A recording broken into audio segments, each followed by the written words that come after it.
are live. How's everybody doing tonight on YouTube and Twitch? Our Discord members are already in here. What's up, Deadpool? One Merc. How you doing, man? All right. Everybody's enjoying Renegades. It's been a lot of fun. All right, good. Good to hear, man. Good to hear. All right. All right, let's get into it. You ready to go, Kingsley? Good to go? What's up, John Boy? Let's roll. Yeah. How you doing, man? Good. I've seen you in forever, John Boy. How you been, man? All right.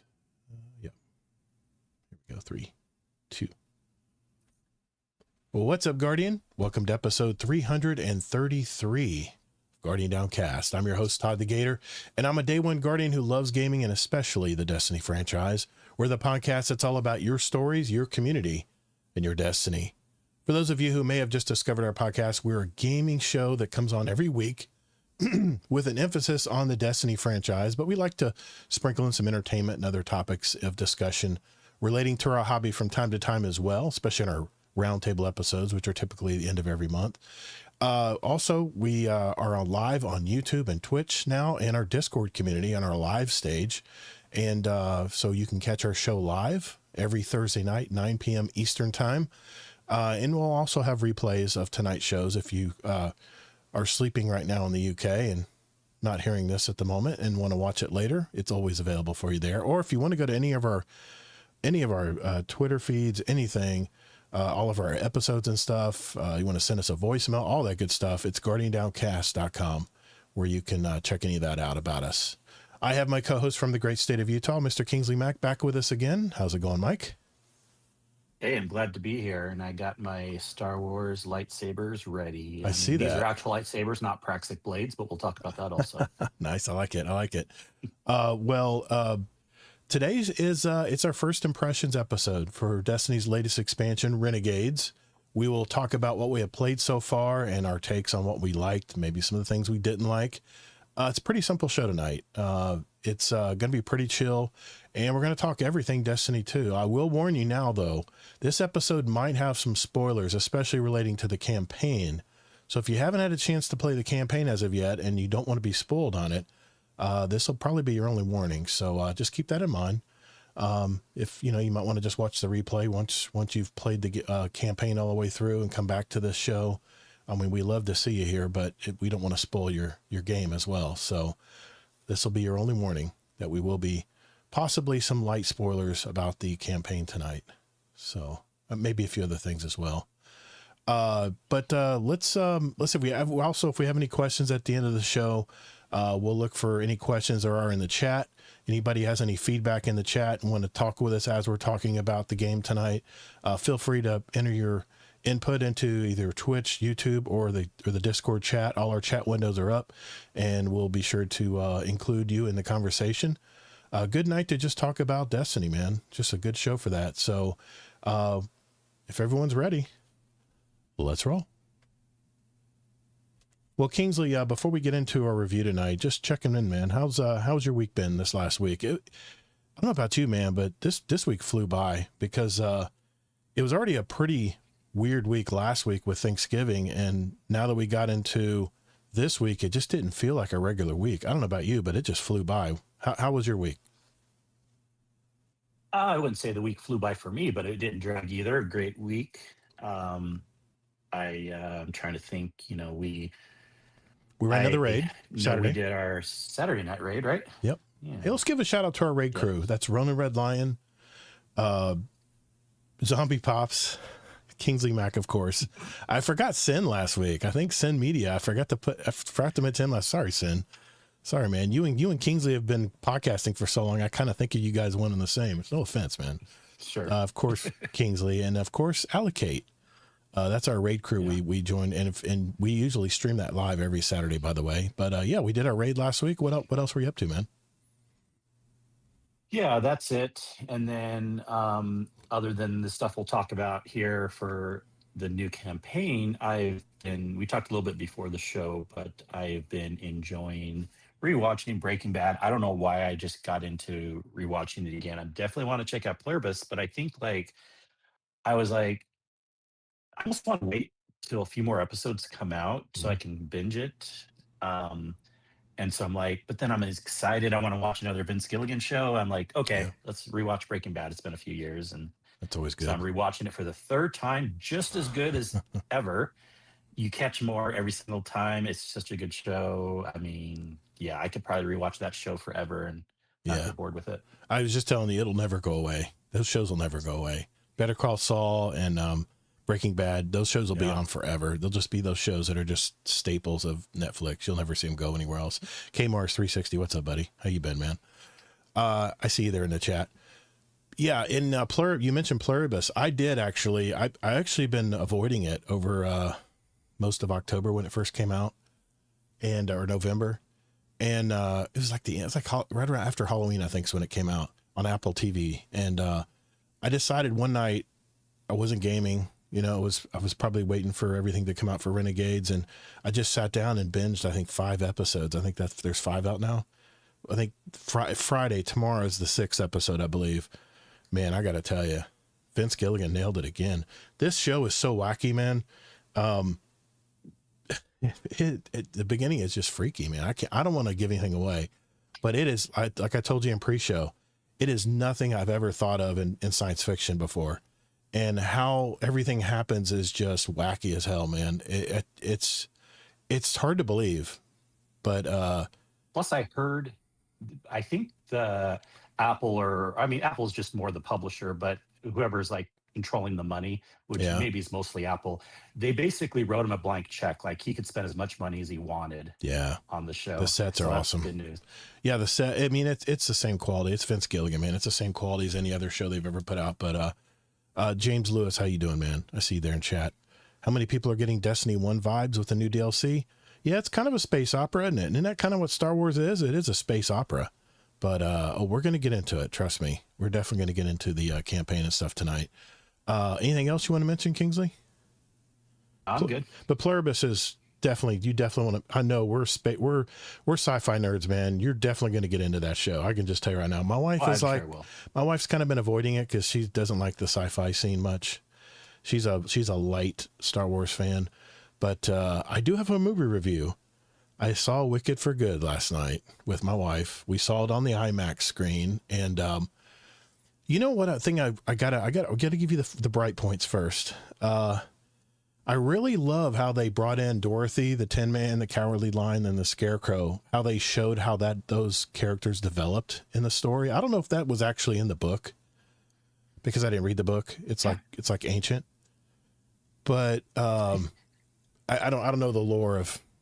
I don't know the lore. It was always there behind the scenes. You know, it's like it's about Glinda and Elphaba, but they have to tell the story of Oz and Dorothy and all that too. I mean, that book is so old. I was doing a little Googling on it, and it said that the author, James Baum, I guess his name is, he was from World War I, and he talked about all these characters in the movie, which is kind of a musical movie, and how they pertain to people that he was in battle with. There was comrades in the First World War, which just blew me away. But yeah, I did. It was very nice. The sets, of course, are real lavish and stuff. But I'm gonna throw my wife under the bus tonight because I couldn't believe she was doing this in the theater. We got to the love scene where Elphaba and someone else, you know who I'm talking about, they're about to make love, and before they make love, they start singing to each other, and my wife was covering her mouth because she was laughing so hard. It just, I don't know what it is about musicals. They just lighten the seriousness of the movie with the singing. I know I'm not trying to offend anyone who loves musicals, but I leaned over at her and I said, just screw the guy already, man. You know, get over. Why are you singing about it? Just do it. And then there was a scene between Elphaba and Galinda where they were singing about to leave each other for good, and they had a big singing scene, and my wife wasn't having it. I got the door closed. She can't hear me. Yeah, I mean, original Wizard of Oz has a lot of singing before things too that people could think is weird also. I know, and I'm not trying to piss all over this movie, but I actually enjoyed this movie. She was laughing, giggling like a little schoolgirl, and I was like, okay, yeah, it's a musical. I get it. And but Also, that quote love scene was like it was like basically not. I mean, like you know what I the mean, movie's though. rated what, I PG? know, but I you know mean, they were like gonna do it. They were gonna get down with the dirty, you know. But why are we you're singing about it? Let's you're just. reading way. I know, but I see, think you guys are reading that's way more into but it than that's we're just serious movie watchers. I mean, we see so am musicals. I. I know, but we see musical movies they're trying to really push musicals into the theater, and I understand they're trying to get people in the seats. We're like, nope, nope, I'm not seeing that one. Nope, and it's just stage shows that they're putting on the screen. They're just recording it on stage and putting it in the movie theater, and that's fine. You know, we don't have access to Broadway here in Florida, so I get it, but it's not my thing, man. But I gave it 3 stars. I thought it was a solid, good movie because So I know I enjoyed the movie. I did. I actually enjoyed how it ended, and I kind of had a feeling that was what was going to happen at the end there with the Wicked Witch, and you know, I figured that's what happened with the water scene. You know, where she melts. Everybody knows she melts in the end. But so you tell me with your wife you've never joked around and sang a little bit before you guys got frisky? I think every couple does that a little bit, dude, just as a I'm not joke. going to get too personal here, but we don't start singing to each other. And we don't get that freaky deaky, man. We get down to it. Anyway, No, I said a little bit. I didn't say a lot. Obviously, I don't think in the movie, it's going to be a I don't, 5-minute dude, song, but dude, yeah. I don't think we're singing. I don't think we're singing when it's time to get in the sheets. I'm sorry. It's not happening. We're very serious people, I guess. I don't know, but, Wow, that sounds so fun. I'm sorry. How did that fucking topic come up? Okay. I had to poke the bear. I know you did. Because I made fun of your movie. I know, I get it. But, you know, Hey, I didn't like this one as much as the first, but I thought it was a good follow up. I thought it was like a I said solid. last week. No, it's a solid movie. And if you're a musical lover, you're definitely. I'm sure there are people in there just loving that movie. So I totally get it, man. I really do. So no, that's pretty much my week. I had played hooky 2 nights this week because I wanted to make sure 2 days of my week this week, and I busted my butt today because I was so far behind in my work. Because I wanted to get the campaign done this week. That was my goal, and I finished it up just last night, and immediately wrote some initial impressions on it, and that's what we're going to get into right after this. All right, Kingsley. Well, we've both played the campaign. You've played a little bit more than I have because you work from home. You probably have more time to take breaks and jump on and play. And I saw you almost some other players. Plus, I do the easier mode because I like to get through things faster. Yeah, that was the thing, man. I played on Legendary, but every time I went to play the next mission, it defaulted to normal. And I got to ask you this: Yeah, I did that not is an get issue. I did not get the exotic helmet, man, for my warlock, and I'm wondering why I didn't get it. Is there a reason Yeah, why? let's talk about that. That would be why you must have missed a mission and So I got to accidentally go done back. one of them on normal. Okay. But here's the thing, it doesn't matter because you can get it still very easily afterwards. I purposely choose normal because I always know you can get the exotic afterwards easily. Like last campaign, it was the Civ activity. Okay. In Final Shape, it was the public event. Well, anyways, all you have to do is you get this exotic key card thing from just running a couple of the. I think they give you it on the first one actually. Right. Once you like Okay. attach to a syndicate and run the actual version of the Lawless Frontier, not the story version. Right. You'll get an exotic key card. Okay. You can go back into the mission, and then you can open a special door, and then you'll get it in a chest. So Okay. no big So, deal. I just have to run one. See, I've chosen my faction that I want to play with. So once I run that in the zone, it'll give me the key card right away. That you're saying? I think so. Okay. I'm not 100% sure if it's Okay. just one or something else procs it up. But as you do the stuff afterwards, like I got it like very quickly after. Okay. I don't think it was RNG because if it is, then maybe I just got lucky. But it seemed like it popped up after I. Do you have the helmet in front of you? What's the helmet called? What's the benefits of Yeah, it? it is called, and actually there is a build I'm going to check out, although I still Okay. think on Strand, the Metaiodoxia is a little bit better for DPS because Oh, I good got idea. the DPS buff. So I'm going to be even outclassing you more in the raids now, unless you switch to Metaiodoxia. But anyways, it is called I don't know how to pronounce this yet. Demos Suffusion. Maybe that's No it. suffusion. Okay. I'm really good. I really like pronouncing things the correct way, and I'm not 100% sure on that yet. It Taja, looks like Demos Suffusion. Tajo said I go to my game, and I'm gonna switch over here to my game, my live gameplay here real quick. Yeah, let's look it up here real quick. He says to go to my triumphs page and see. Yeah, you can see if you haven't done all the legend missions. So it would be under. They always have that under the triumphs. Like you can see if you've done the legend ones, which you don't have to do that also, by the way, to get the title. Just like with Edge of Fate, you only there was like 4 you didn't have to do. This time around, there's like 2 you don't have to do. So you could, and I may be one of these people, like never run the campaign on legend at all and still get the title. Okay. I'm looking for the triumph where it says run everything in legend. It is Frontier Domination. Frontier Domination. Okay. 4th down on the left for Renegades. Yeah. Fire and Ice.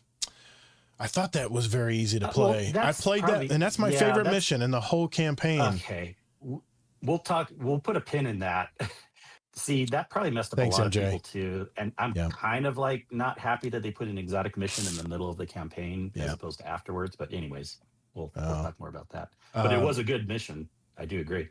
Tajo Trade in YouTube says Metadoxia is either messed up or not as much damage as promised. Okay.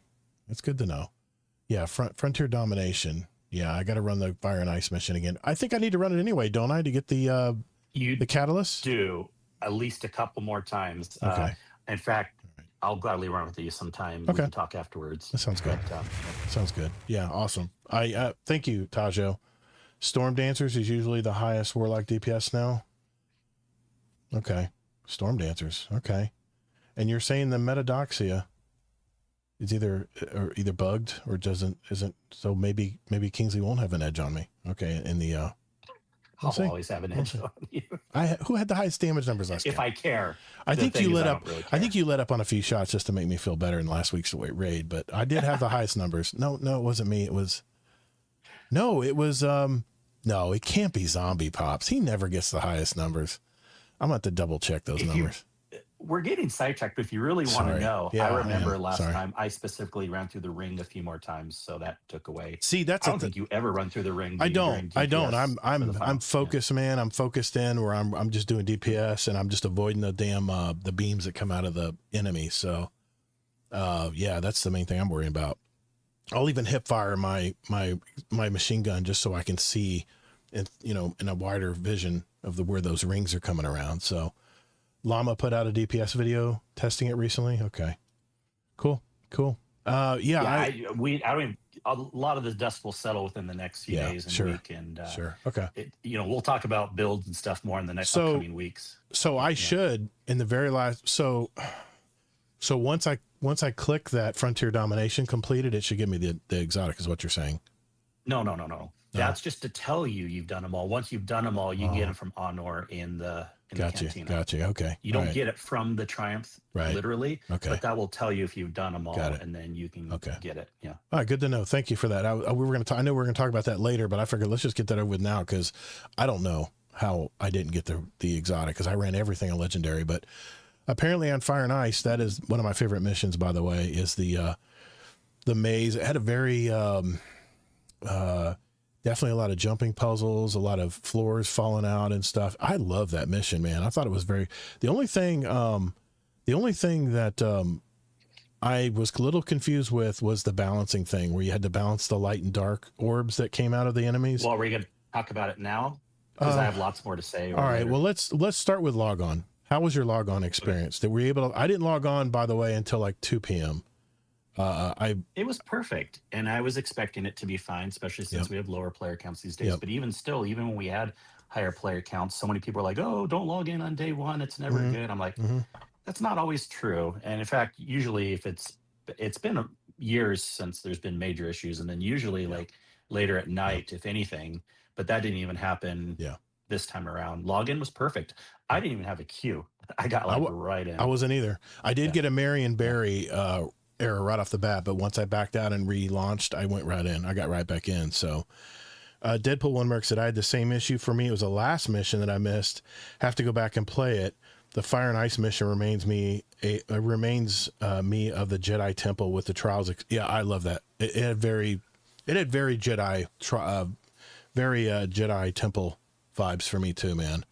I really liked it. Sorry, I'm jumping ahead. Sorry, you're gonna have to keep me on track tonight, Kingsley. Sorry. Well, you don't have to read every comment. I know, but I'm just trying to include everybody who's in the chat tonight. But thank you, Taja, for letting me know about that, because I didn't know what I was doing wrong. So, well, let's talk about the numbers, man. The Steam numbers were not great. 71,000 concurrent.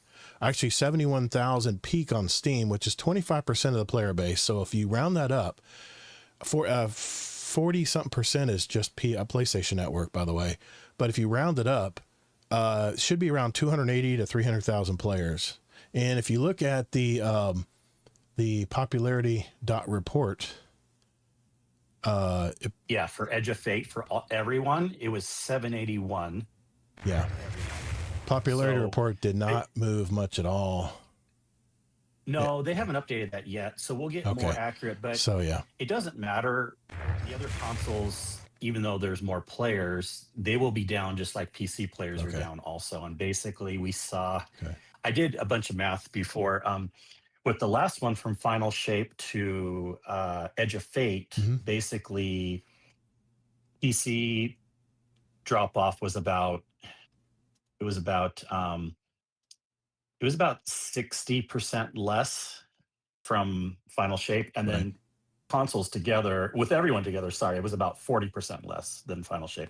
Yeah, it was. I was surprised.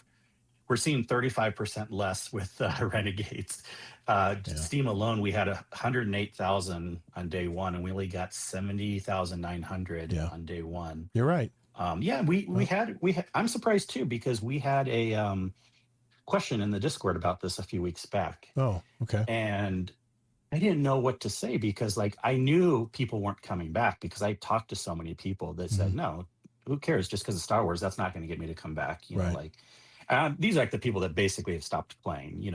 When we say people coming back, that's I know a lot of people were hoping like, oh, this is going to save Destiny and get people to come back and play the game. Right. Obviously, it didn't, unfortunately. I don't know what to say about that. It doesn't mean that it's bad. We'll talk about it. We're excited about the campaign and stuff. I was surprised. But it really is interesting, the numbers. I was very surprised the numbers were a lot lower. And I thought they would definitely hit 100,000 at least on Steam. But on Steam, I mean, think about it. There's Arc Raiders. There's new Call of Duty's out. You got Battlefield 6 out. You still got Borderlands 4 out right now. There's a lot of games competing. I've been watching what people are playing. But no one was saying that before. Everyone was saying, but everyone's going to come back because it's Renegades and Star Wars. That's true. But here's the thing. When I get locked in on that's why there's a reason why I don't play other games, is because once I get locked into that game and I got its systems down and stuff, if I was to jump in Arc Raiders right now, I guarantee I'd be playing a lot less Destiny. But I'm jumping all the way in on Destiny right now because I want to get through all this, and I'll get into it. But I logged in, no problem. I had the Marion Barrier, and I immediately relaunched, and I was fine. And I jumped in on PC. I wanted to help the Steam numbers, and it was crystal clear. Played it in 4K, 120 frames, and no problems, no glitches, nothing. Also, you played on that's right. You played on PC. Good. For you. I did. Yeah. Well, I didn't. Only thing I have for my PS5.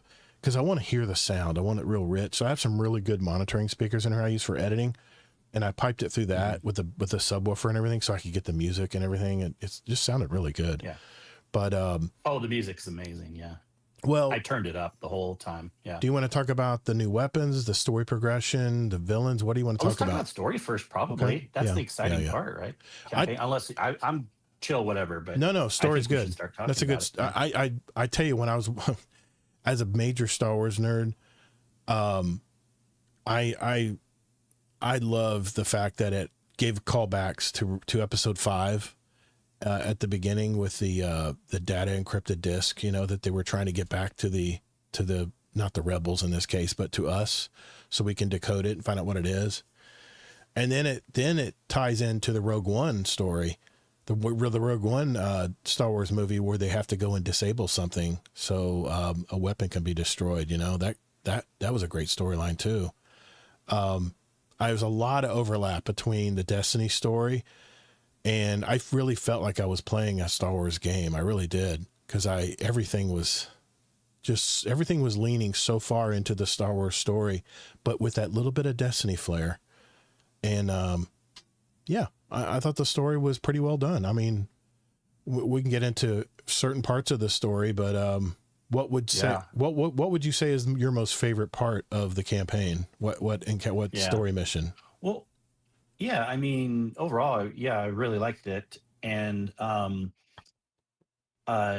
it reminded me a lot. I could see it was kind of funny because I feel like Bungie kept saying leading up to it, like this isn't going to be a 1-to-1. It's going to be inspired by Star Wars. But Yeah. when I actually started seeing, I'm like, oh, this is a lot more 1-to-1 Yeah. than they were saying. But that wasn't a bad thing. I enjoyed it. I had fun with it. I really think I saw so many elements in it that I know Lucasfilm told them to do, because they did these exact same things in Star Yep, Wars Outlaws. exactly. Oh, did they? Okay. And by the way, I've said this so many times, I'll just say it once again tonight. If anyone really liked this campaign, please check out Star Wars Outlaws, because you'll have even more to play that is fun. And there's a lot of things that are similar between the games. But anyways, my favorite were obviously like the first and like the last missions, because I always like things. I like this in Star Wars Outlaws too, where you're playing inside of bases or ships. To me, that's always more interesting when we're talking about Star Wars stuff. I talked about this when we were reviewing the Andor show. I'm like, I need more stuff like inside of a ship or a Death Star or a base. Like, I don't care about them walking around just talking out in the planets. I want more stuff in the ships and the bases. And I really liked like the firsts and the last missions. All of it was fine, but that was really my favorite, if we're just asking that question. Campaign was What 0 about of you? 10. Tajo, come on, trolling, man. I love the fact that it opened up with the classic big battle cruiser shooting a small little ship trying to escape from it. I thought that was the coolest. That was the way to Another open it. 1-to-1 thing. That's the way to open it up, man. That really is. I was like, as soon as I saw it, I was like, oh, here we go. This is going to be great. I tell you what, the cutscenes, the expressions on their face, everything, they did that with motion cap, because it was so expressive when Drifter was, getting angsty and trying to work in that ship, and later scenes in the story when he was trying, he was struggling, and you could see the expression in his face. Damn, it looked damn near photorealistic. I don't know about you, but of course I was playing it on 4K, but damn, those cutscenes were really nice. They were really well done. They probably had the actors in there with motion cap, with all the beads and stuff in the studio doing that, because those damn cutscenes so good. A little bit even. They were so well. The cutscenes were so well done, and then you're like all hyped from the cutscene, and then you go to the cantina and you have the still face talking with you, and you're like, oh, that kind of ruined it for me, because it still is an older game. The characters in game actually don't quite match up, and then one thing I didn't like about it is the fact that you would go and talk to Anor and all you had to do was read text. I think they should have gone voice lines on that. Pay for the voice lines to be done, So they told us a year or so ago, like, that's not happening Tajo, anymore. you're killing me, man. Tajo, my favorite part was when I hit the skip button appeared. Come on, man. Seriously? Those cutscenes were fantastic, man. I know you don't play for the story. I get it. Yeah, you just need to start ignoring Tajo now. I know, but he's trolling me. Love you, He's bugging me right now. Anyway, no, but you get all hyped up about the mission, you're ready to go, and then you got to go and read text. That just kind of takes the wind out of my sails a little bit. I did have some issues, some bugs going in. The first mission to Europa, I got into the mission and there was no arrows telling me where to go. There was nothing. They just dropped me in Europa, and I'm like searching around. There's no objective posting. There was no arrow popping up. And I said, well, I don't know what to do. I'm looking around. I know they wanted to, I thought maybe they're trying to make it mysterious where we have to go find it. No, it was bugged, because once I backed out and entered back in, and I think Bungie tweeted out to switch up your modifiers before you, and then go back in. And then once I Yeah. did that, the objectives popped up like they were supposed to, telling me what to do, what I needed to do. And, yeah, it was a lot of fun I'm after glad you that. brought that up because on that point, I was thinking kind Mm-hmm. of an opposite thing. Like when they Mm, have a quest step, you go to the cantina, talk to this person, then go over talk to that person. right. I don't think they should have arrows or little icons. A lot of games don't do that. And you can actually spend more time walking around exploring, trying to True. figure out where that person is. I would have had more fun without the arrows.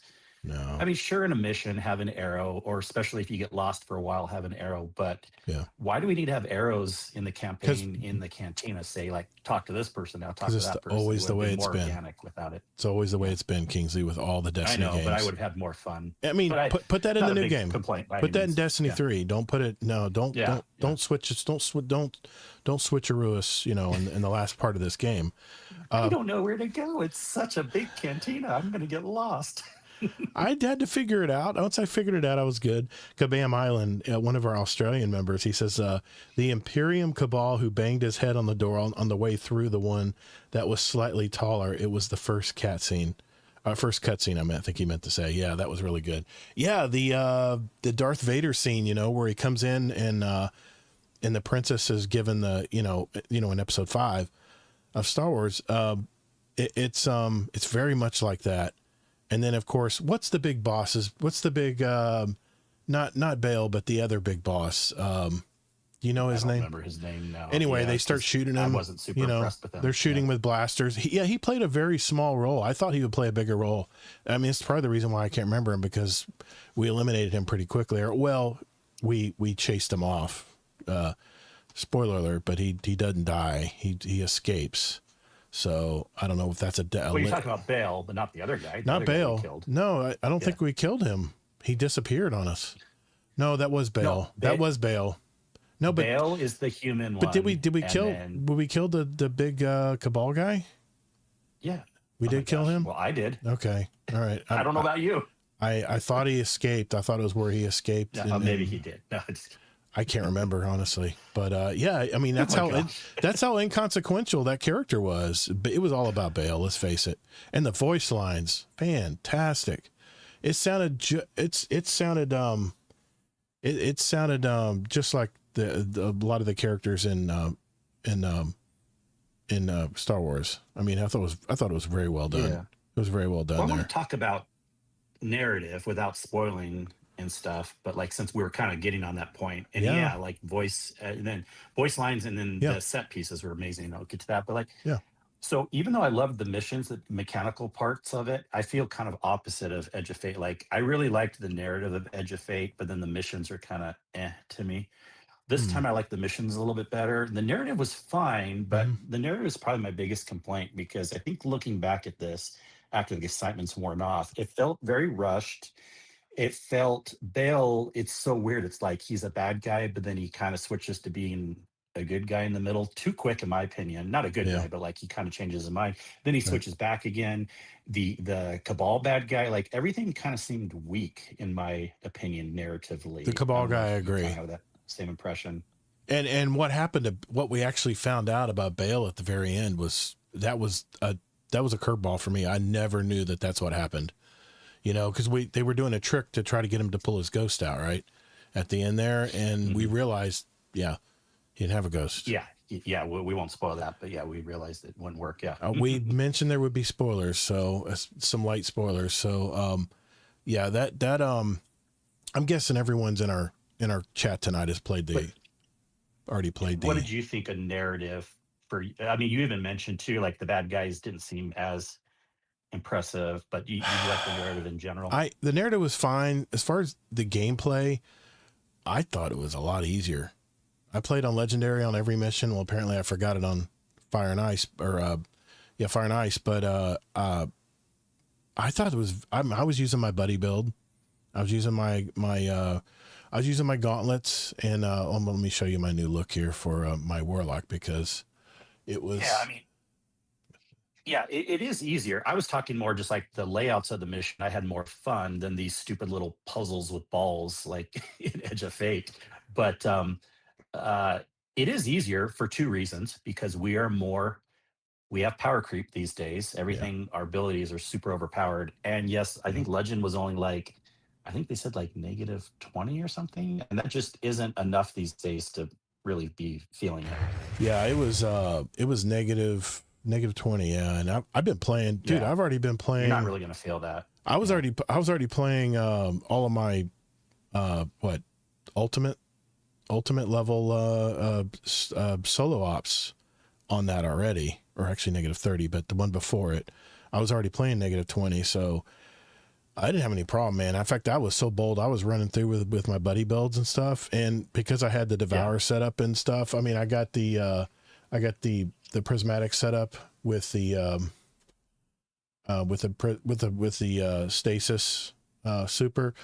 And I was just, I mean, I had Devour up so many times. The when you go in the legendary and you don't get your health back as much, it didn't really matter because I was getting so much health back from all the kills from my buddies, you know, my arc buddies. And Yeah. I loved using my Praxic Blade. We'll talk about that in a minute. But yeah, I And I don't kind know of, about you, but I think, I don't know. I just don't care. I don't want campaign to be hard because for me, I just like to experience things. And then the after game is where they should add yeah, more difficulty. Other people like Taja don't care about the campaign at all. They just want to mm, run through it. I don't know. Like, I feel like, sure, have a hard version of the campaign if people want to opt in, but really, the hard stuff should be more like the after stuff, like the stuff in the portal, the raids, the yeah, maybe dungeons. so. I mean, they want you to get through the Like, story. I get that. Yeah. I thought it was easier than it was definitely the last mission was much easier than the last mission in Ash and Iron. So not Ash and Iron, but yeah, Edge of Fate. Edge Yeah. of Fate. Edge of Fate was tough, man. I mean, I did it solo legendary, and it took me a few tries. I died several times on that mission, but the last one I would die mainly because in the last part you're driving around a kind of like a sparrow with the shoots, and Yeah. I did not like that. Do you like that stuff? it was pretty easy to shoot the stuff, and it had Sure, and it was but very powerful. boring and annoying is how I would say it. I would rather Yeah. just be my normal guardian self Mm. doing shit than on a sparrow Well, there was another speeding mission where you around. were in a walker, or actually not a walker, but the Yeah, you were no, it the wasn't a walker. ATST style thing. No, it was something else. It was like the one that one Oh, we you're talking about fight, something else. the one we fight all the time in the Oh, the in brig. Yeah, yeah, we're in a shortly brig. before or after. Yeah, Yeah, we're in a brig, and I thought it was a little clunky, yeah. I didn't love that either. going through the buildings with it, but it was big enough we could get through it and stuff. And then finally had to jump out of it. But no, I enjoyed that mission as well. I mean, it was kind of toward the end, so you know, it was like I said, it's like you really couldn't fail. There weren't tokens; you could just respawn, and I really didn't die that many times, and I got through it pretty easily, even on legendary. So maybe you're right. Maybe it's the post campaign play that they want to creep up a little bit in difficulty. But I think they just want as many people as they can to play the campaign and get into the story, right? Yeah, Yeah. yeah. And but it is kind of funny if we don't have like a mythic version this time or whatever. Then it is funny that Legend didn't really feel much Doesn't harder matter. than normal, supposedly. Yeah. I know normal was easier than Legend, but Legend wasn't hard by Yeah. any means. Um, it's kind of, what's the point then? Yeah. Just have one mode and just call it campaign. Yeah. Or they should still have a thing where we can do a much harder mode afterwards if we want, but don't let you do it until you've run through it once, like, Yeah. because I sometimes feel too like people feel peer pressure, like they need to run Legend or harder if it was available, like just Right. oh, other people are doing it, I need to do it too, or else I'm not a real guardian. You know what I Yeah. mean? Like, sometimes people have that peer pressure, but it's just a story. It's just a campaign. Like, it doesn't need to have a hard version Yeah. just to experience it. James Lewis says he hadn't finished the campaign yet. I mean, be careful, man, because we are going to mention some spoilers tonight. So if you haven't finished campaign yet, I mean, it's going to be light spoilers. I have no interest in giving away the ending to the campaign. I'd rather you guys find that out on your own, but we've both played it. We both played the campaign. Kind of did. I know. I'll just keep that on the rug. But Anyways. anyway, but I thought the story was very good. I thought the story size-wise was almost exactly the same as the last one. Whatever, not I want to say Ash and Iron, but it's not Ash and Iron. Edge of Fate. I thought they both size-wise, as far as how long they took, are almost identical in size. Did you agree with that, or do you think it took longer or shorter? Well, when you say story, you mean the campaign? I always mean but you're talking about the campaign. Yes. Yeah.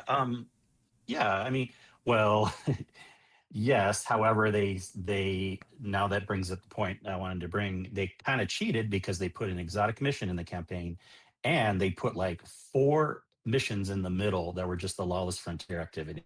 Oh, Now, that's right. it was interesting. Right. I enjoyed them, Yeah. but this isn't really, if you're really being true and faithful to what campaign actual missions are, there was probably only like 3 or 4 at most that were like pure story missions, and then the rest is exotic mission and after activity built into the campaign. Go in the Lawless Frontier and get this for us, or steal this or take that. And what they did though is they actually showed you every aspect of the Lawless Frontier, where you have to sabotage something, you have to steal something, you have to assassinate.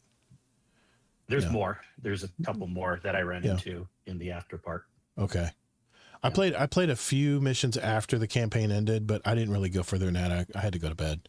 I'd already been playing like all day, and I didn't want to spoil too much. I start getting tired, and I just start breezing through it. I want to remember the stories afterwards, But I did notice they did not have, like, Kepler had all these nodes everywhere where you can go and get voice lines from the the characters. They didn't have that, at least I don't think they did, in the Tharsis area. I didn't see any after the campaign was done. Not in the Tharsis area so much, although there are some secrets there, not a ton necessarily, but there are, but yeah, because we can't patrol these locations afterwards. They're only built into the like a social activity. Yeah. However, there are collectible ghosts that you can get, and other little collectible things that are throughout these areas. Yeah.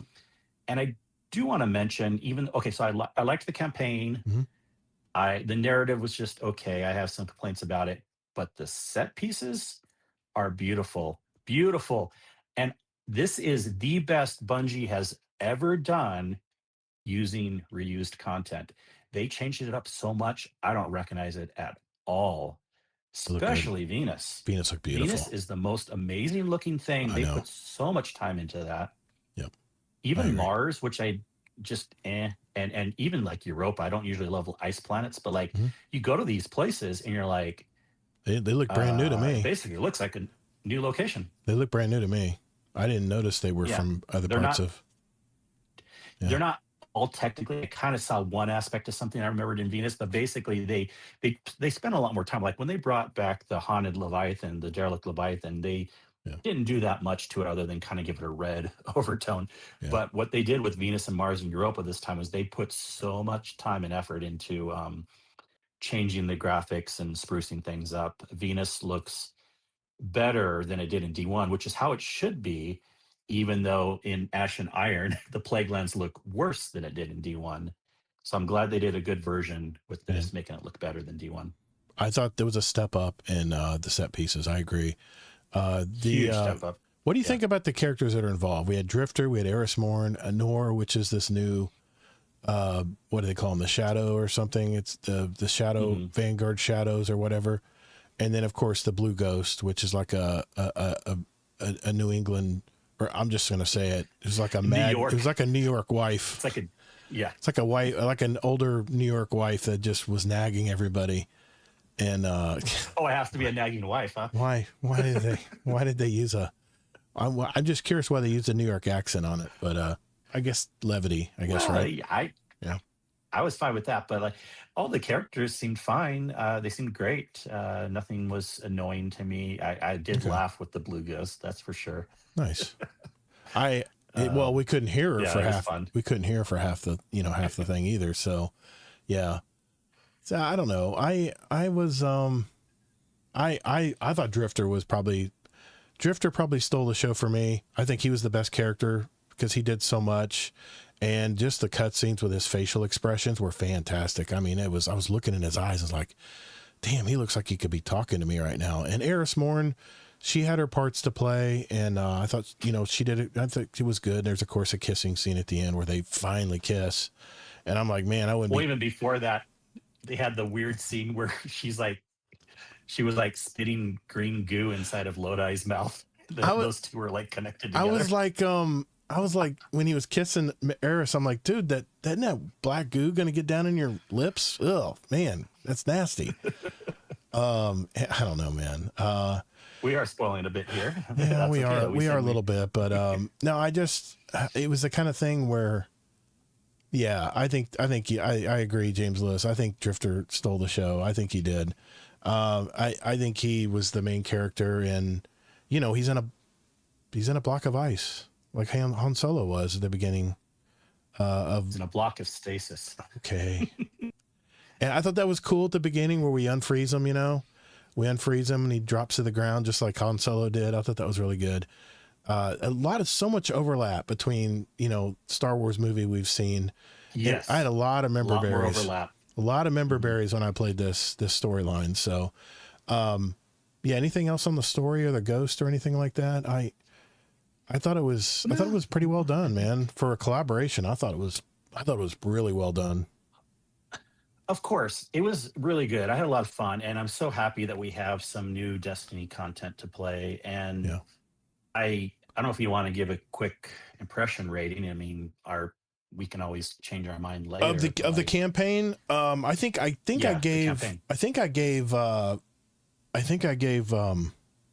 keep wanting to say Ash and Iron. Edge of Fate, I think I gave it an A- on the campaign. I would probably give it a solid A, because I would take the minus away, because there was just something about Kepler that in the story plots and the storylines that just bugged me a little bit. I think maybe if you take the matter spark, you know, the fact we don't have to deal with any of that on this, I think that's what made it an A- for me in the story.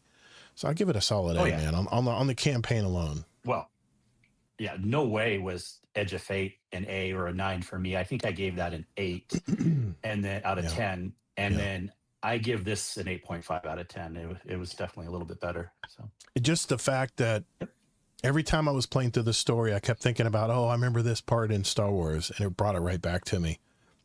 That nostalgia really worked for me. And if that's what they were trying to do, was trying to, you know, bring back stories parts from the old Star Wars movies into this Guardian story, this Destiny story, I thought they did it well. I thought that they did it well.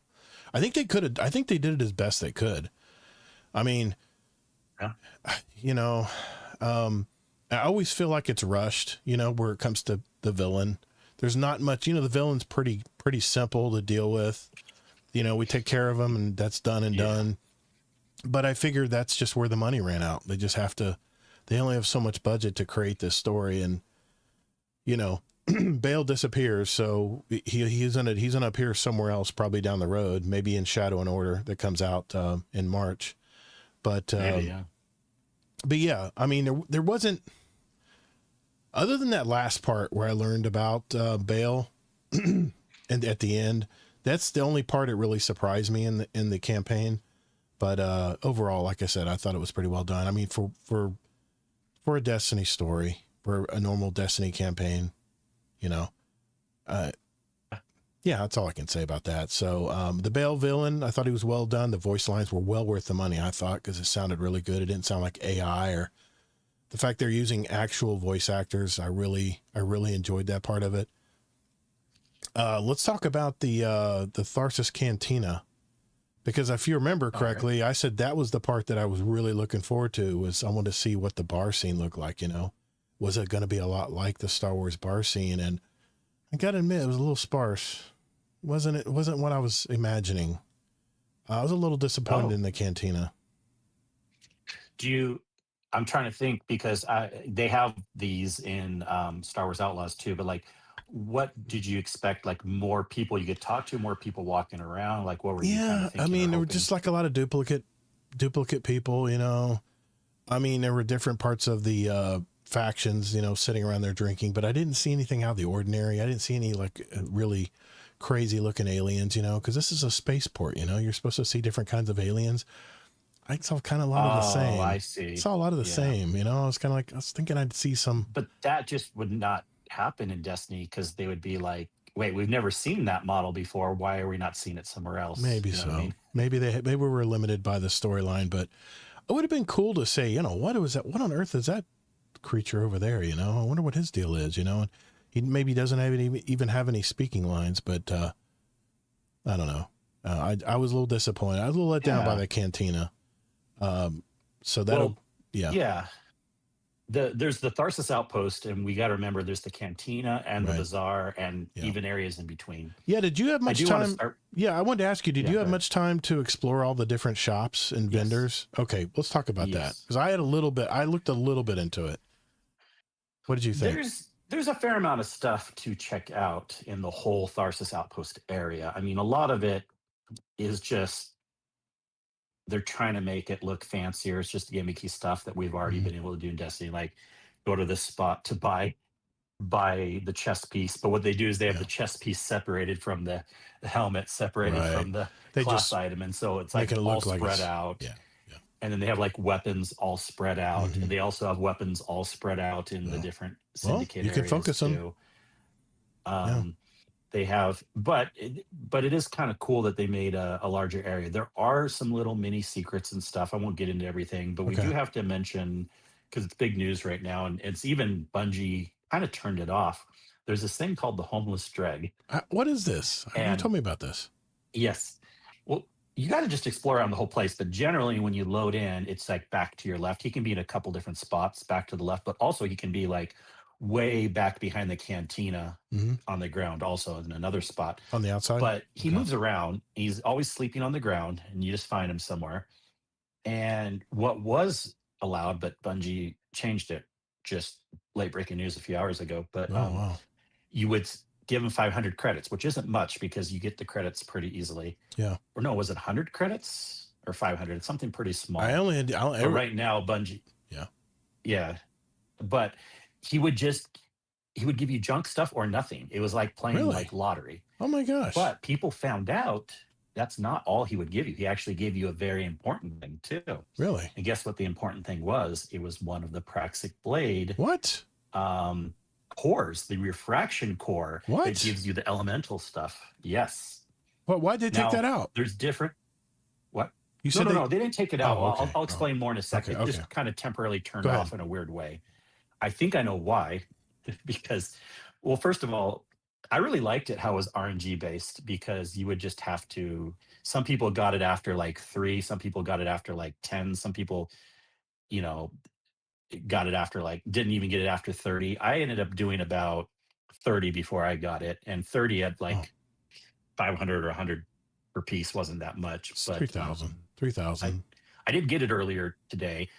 But one of the things you could get, which people were assuming was a troll by Bungie, but it actually probably was a bug. And the reason why I can understand why people thought it was a troll because it took Bungie a few days to respond to it. Like Hmm. people were even figuring out on day one what was happening. One of the things the homeless dreg would do, it would be so funny if it was a true troll, but he would fill up your postmaster with junk guns. What? But people got pissed because if you didn't clear out your postmaster ahead My of time, you would God. lose what was in there. Like a bunch of green weapons? No, they were the new Oh, ones, but they okay. were like it was just one model just 20 times. It was just Oh my not stuff you God. would want. I think it was the exact same perks too. It was just Wow. like a trolling type thing. Yeah. It actually probably was a bug because Bungie announced today that it's been disabled, but they couldn't disable like turn it off. What they had to do Right. was they raised the price to 777,777, Oh, Bungie number. right. And no one has that much money, I guess, No, that much credits. no. So yeah. So how are we supposed to get the So crystal we'll down have the to road? figure Are they out. going to have to fix it or are they just going to try to Oh, fix it? obviously they'll fix it or they'll Okay. move it somewhere else. I wouldn't Okay. worry about it. But I All mean, right. I'm glad I got it earlier today before Yeah. it kind of got changed. But that's just one of the crystals too. There's Okay. other crystals. It's called a power core. Actually, Right. it's not a crystal. It's a Just power core. different colors for your Praxic blade. Yeah. No, no, those are the crystals, are the different colors. What the Right. power cores do is this is the refraction core. Reflection damage. Whoops, sorry, I clicked out of it. reflection damage from this weapon applies an elemental effect that matches your equip super. Oh, when you're So if you're blocking. running strand, yep, it'll sever Oh, targets back at them. I If you're love it. running void, it'll weaken back at them. Okay. All the typical stuff. Nice. But there's Okay. other refraction cores too. Okay. This Praxic Blade has so many things between catalyst, refraction does. cores. It has focuses. It has defensive, offensive forms, and then it has the color crystals. So it's like the most customizable weapon thing we've ever gotten in the game. I was looking at it last night after I acquired it, and I was like, man, there's a lot of stuff to get open up on this, because a lot of stuff was still locked. Talk about that more when we do the mission weapons. Yeah. But weapons, but like, because there's so much more to talk about Tharsis Outpost. Right. But so that's interesting. There's some other little things around, like there's a room you can go in and deposit things. When you collect the ghosts, there's a spot where you can deposit the ghosts on a little ghost stage. There's people you can talk to that say like, oh, deliver this to someone over there. There's little fun little, nothing super impressive so far. There might be other secrets that people are finding out. But that's the stuff outside. And then of course the vendors. Inside. Yeah. Well, I just have to mention the one shop that I happen to stroll in is there's a shop where you can exchange your currency for enhancement cores. Yeah. That was awesome. Yeah, your credits. That was awesome. Yeah. Okay, so we go. And of course, you get credits by playing the Lawless Frontier. Lawless Frontier, right. Yep. Now, I noticed a couple of the stories I would get them, and a couple of stories that wouldn't register. I don't know if that was a bug. That's because, like I was mentioning earlier, half of the campaign in the middle was Lawless Frontier activities. So yeah, but there were some stories in the campaign I would go in Lawless Frontier and I would get from destroying the glowing pails. I would get 6 and 8 of the credits a piece along with health. That's random for those little glowing things. You'll get credits even for just completing. I got them for every time I did it. I was getting them, and then there'd be a story I went into where I didn't get it. I would run over. You can see the little green prism, the credit prism, but it wouldn't register any. I'm like, well, what the hell? I didn't know if I was doing something wrong. I don't know, but anyway. Don't worry about that. It's mostly the after stuff that you're going to be grinding this to get lots. Yeah. Yep. And yeah, so there's that. Before we talk about the syndicates, though, inside the cantina, I thought it was mostly cool. Actually, the one thing I wish that they added that Outlaws has would be like a mini game, a card game. Yeah. That they were so close. One of the syndicates even talks about it. But let's get into syndicates if you want. Yeah, but I want to mention Spider first, because Spider's way in the back. He's separate from but he's kind of like the boss around there. He's kind of the just like he was in Forsaken. He was kind of running the show on that planet. And please, Bungie, bring back the because otherwise Spider's useless. Bring back the exchange that he had. He had an exchange system. He's not useless. He does lots of things. Well, okay, but what I'm saying is, I know we went and talked to him a lot, but there was no exchange system like he used to have in Forsaken. Please bring that back. That was so much fun to be able to go there, and if I'm light on a certain currency or something, I could exchange it out. And that would give me a reason. What you just said the vendor does outside, right? What vendor? Kind of. Well, no, but you can exchange. You can exchange credits for enhancement cores. But what if there's something else I needed? It would be nice to be able to exchange it out. And I understand there's not planetary materials anymore. So I mean, I guess we don't have those to use for exchange. But even credits for different, credits for prisms, credits for golf balls, enhanceable golf balls, and all the different things that maybe we short on. Instead of going to Cryptarch and trying to buy it there, why couldn't we go to Spider? Anyway, let's carry on. The syndicates, yes. I thought the syndicates were very interesting. Each of them did a bunch of different things. They obviously you have the syndicate modifiers that you can bring into the Lawless Frontier, and you can only hold 2 though, right? Or can you enhance that to hold more? You can only have 2 active at a time. Yes, but they do get more powerful as you unlock more of them. Like the strafe run, I got like I think if I got the level 4 or level 5 strafe run, I like strafe runs because it's just like an airstrike in Call of Duty where you would just drop it down and it would everything would explode. The drop pods were a lot more. There was one where you get drop pods to fall down, and I think that was the drop pods were was that the Pikers that did that? I think it was the Pikers. I think so, but I do have to mention, since you're talking about all the abilities now, which is more Lawless Frontier related, they're not all Okay. through the Syndicate. Some are through Spider too, and other Yes. places. Yes. So Yeah. Yeah. I did want to mention that. people listening, this isn't just Syndicate I'm stuff. sorry. Now I'm that all Todd's over the talking place about it. tonight. Yeah. Yeah. Let's talk about the Syndicate. You have the Pikers, which are Yeah. the Elixni Fallen. You and Relics. Relics is the boss there. You have Vex, which is called Tharsis Reformation. And then you have the Totality Division, which is a Cabal. It's run by a Scion there. Which did you go with, by the way, at the end? Because you I get went the with Vex, the Tharsis what the Reformation. hell? Yeah, mostly just because I always like Vex. I think Vex are cool. I didn't really have Yeah. a reason to otherwise. Yeah. I didn't so much. I guess I did a little bit for the ability. You are right. What you're starting to say, each one has two abilities, but there's more abilities than just the Syndicate's Yeah, Spider abilities. has. But That's where you're saying Spider has them, right? Spider has a bunch too. But Yeah. I mean, the Vex little circle dome is pretty powerful, actually. But I mostly just joined it, not because of ability. I'm gonna maybe unlock them all eventually anyway, Yeah. so it doesn't matter. I just did Right. Vex first because I like the Vex. I think they're cool and fun, so that's why I chose the Vex. Yeah, Vex and clothes. It was really weird to see them look like grown ups, with the clothes and stuff on. And But I'm walking up to the table right now, mhm. and they even talk about it. They're playing a card game on the table, and it looks Right. like a typical Star Wars card game. Right. They have a card game you can play in Star Wars Outlaws. I'm like, please let there be a mini game in here. Please let there be. That'd be cool. So close. They didn't add a mini game, but that would be so cool if they added a little mini game you could play. That would be nice. I did join the Pikers. I joined the Elixni mainly because I didn't really care about the Piker, the Pikes to drive around. I really didn't like that anyway. I know you had to drive one at the end of the story there, and it's pretty powerful. But I'm really not going to I don't know if I'm going to rank that up real high. I like the drop pods. I thought the drop pods were very powerful. Even the beginning level drop pod would squash a walker one shot, would almost take a walker out. And what I loved about it is once you flick the coin, you hit your circle button if you're playing on console or on controller, and it would switch over to a whole new menu or a whole new set of abilities, and you basically would just aim it and flick it, depending on what you're trying to do, which one you're using. And I loved how it would track it, because if it was moving around, the thing with an airstrike is it's not trackable. They don't track anything. They're just laying a carpet bomb down.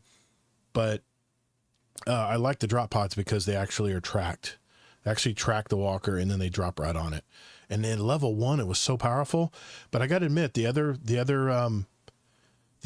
modifier that I used when I ran the campaign on Legend is I did like the dome. I did like the Vex dome, and believe me, I was so split on it last night. But the problem is, the campaign was so easy for me on Legendary. I really never needed that dome. I did use it, but when I did use it, it was very powerful. Even the first level one was very powerful, but I just didn't feel like it was in any danger. I never really, but I have a feeling when we get to the Lawless Frontier, I'm probably going to wish I had it. You should know that the campaign's different than the after stuff. The after stuff is quite a bit different. Zombie says people are seen people calling them Florida Vex. Yeah, Florida I could see that. I could see that. Yeah, they kind of have like little loose shirts on, like mechanic shirts. Yeah. But and obviously you can switch between different every weekly reset. I was assuming they would do.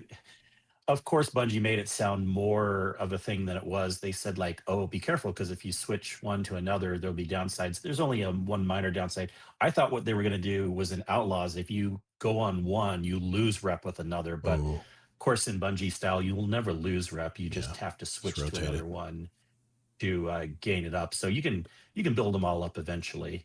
But I still think it's a pretty cool idea. When you get to a certain level on each of the syndicates, you get a really badass shader too, which I tried to shader on all three.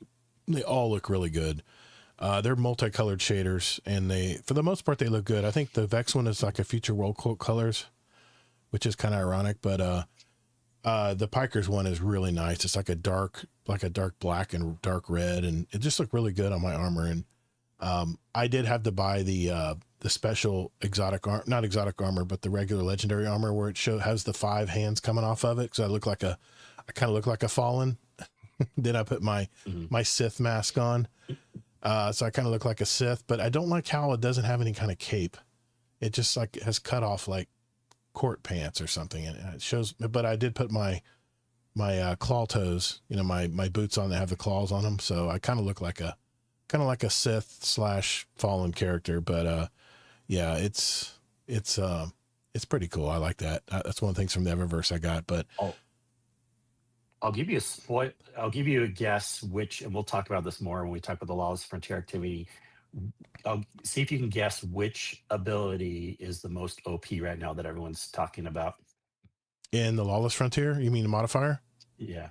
Mm-hmm. I'm going to guess the dome. As far as no, revitalize. Oh, the shank that gives you health. Really? No, not the recon shank. The revitalize. No, there's a shank that gives you health too. Or is it? Sorry, it was a little ball in the middle. I thought. Sorry, my bad.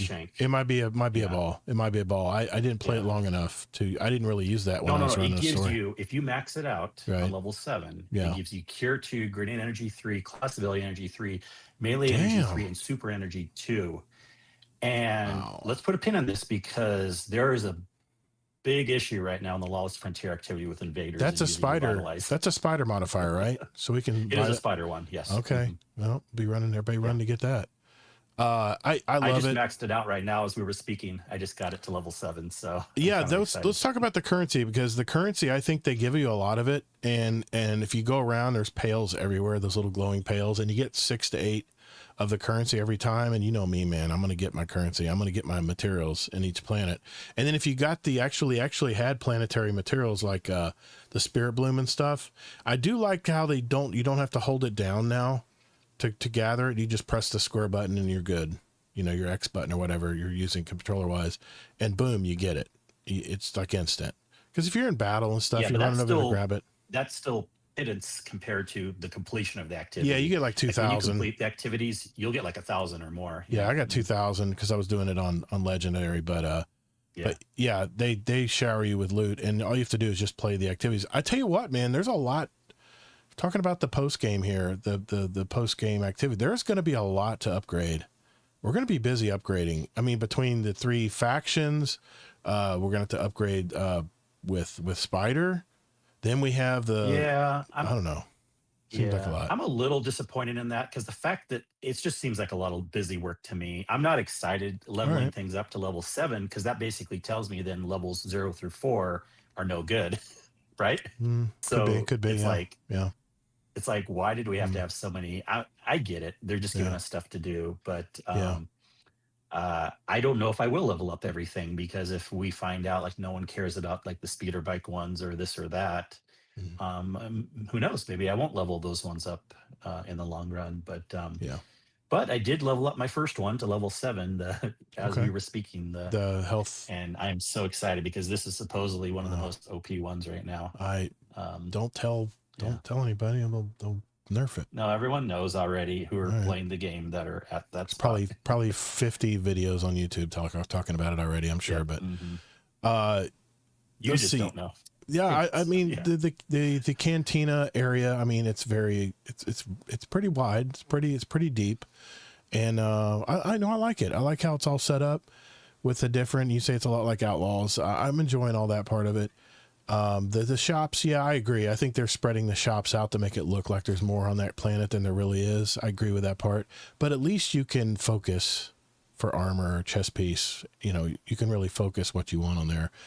But let's see, what else we want to talk about here? How about the well, at some point, if we're ready to move on, we definitely have a lot with Lawless Frontier and then with the exotic mission too. Let's talk about the exotic mission. Because this was the Fire and Ice mission, right? You're talking about the Fire and Ice for the Praxic Blade? Yes. This is the lightsaber.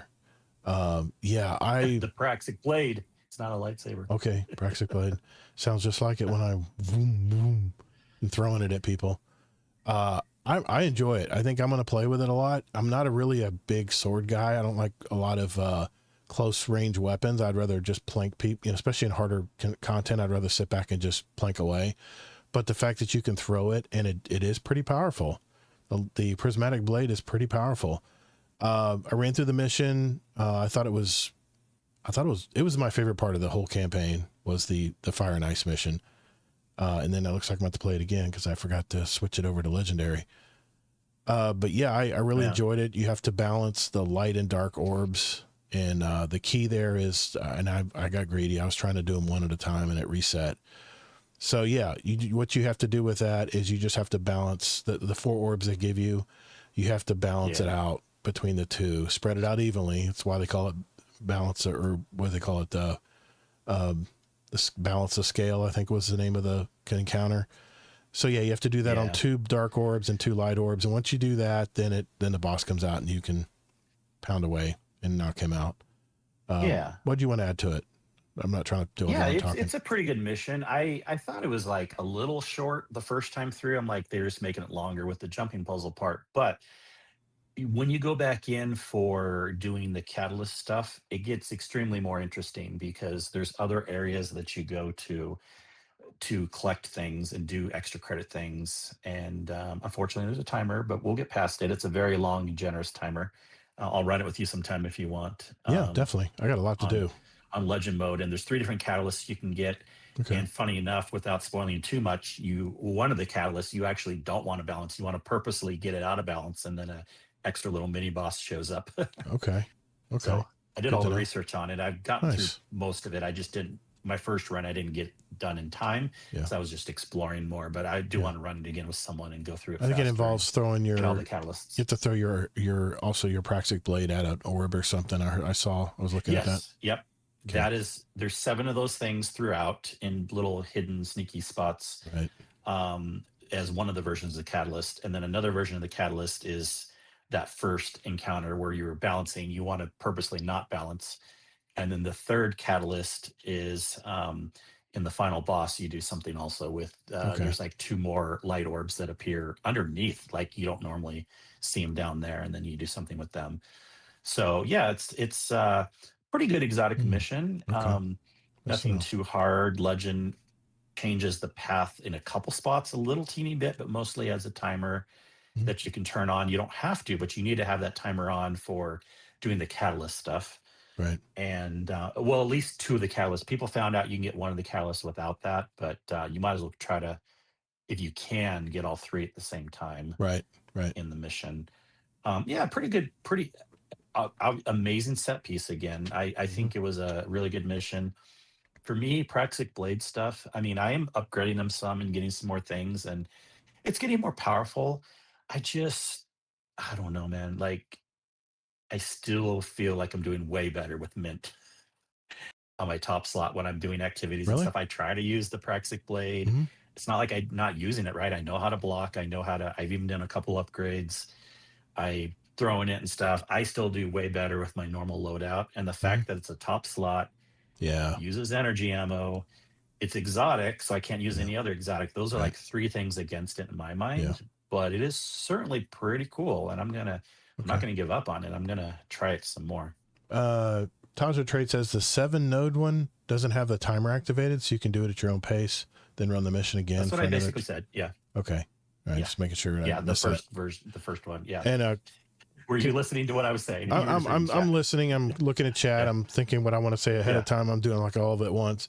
Now, Kabam Island did speak of weapons. He says the Kvastov AR is slapping at the moment when using the new kinetic/arc siphon mod, which I did, on your helmet with the Getaway Artist Arc Buddy, making sure you have the prismatic fragment, facet of dominance, arc grenade buddies, jolt targets. Yes, I do. This synergy is printing orbs of power hundreds in a single lawless frontier run. That's awesome because orbs are the fuel that powers everything up in most of these builds now. Can't wait to see what other little gems can mesh with this foundational build. Mission was great with lots of little sneaky Bungie-isms. The first round of Catalyst Hunt was also good. Okay, good to know. Thanks, Kabam Island.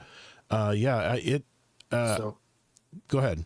So the Praxic blade, though, you're going to definitely lean into it more yourself and see what you'd like with it. It's funny. I used it for the first mission, and once I got the prismatic blade, I was like, I didn't really look at anything else. It was just so much fun to use. The fact I can block stuff unlimited, you can just sit there and block and kill people that are trying to shoot you.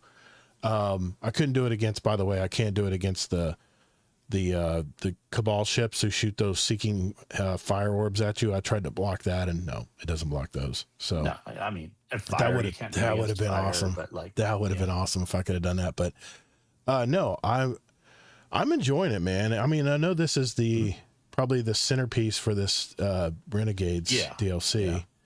It's impressive, all the customizations it has. That's for sure. And it's pretty powerful.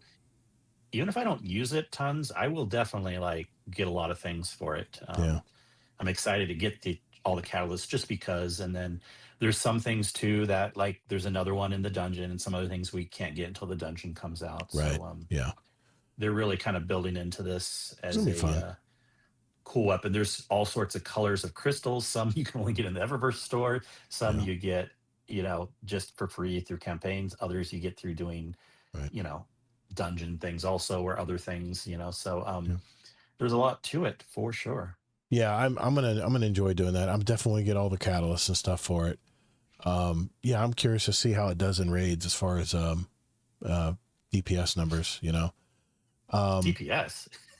It's not gonna be a DPS weapon. You never know. Maybe it'll be good for like ads and stuff. But let's talk about the Lawless Frontier some more. Okay, maybe a boss that actually I take that back. There has been sword metas before, so we'll see if it's a boss we can get really close to, and maybe. Well, like the Hobgoblin encounter, we can get close to him. Yeah, we can see. Maybe. Okay, we'll see.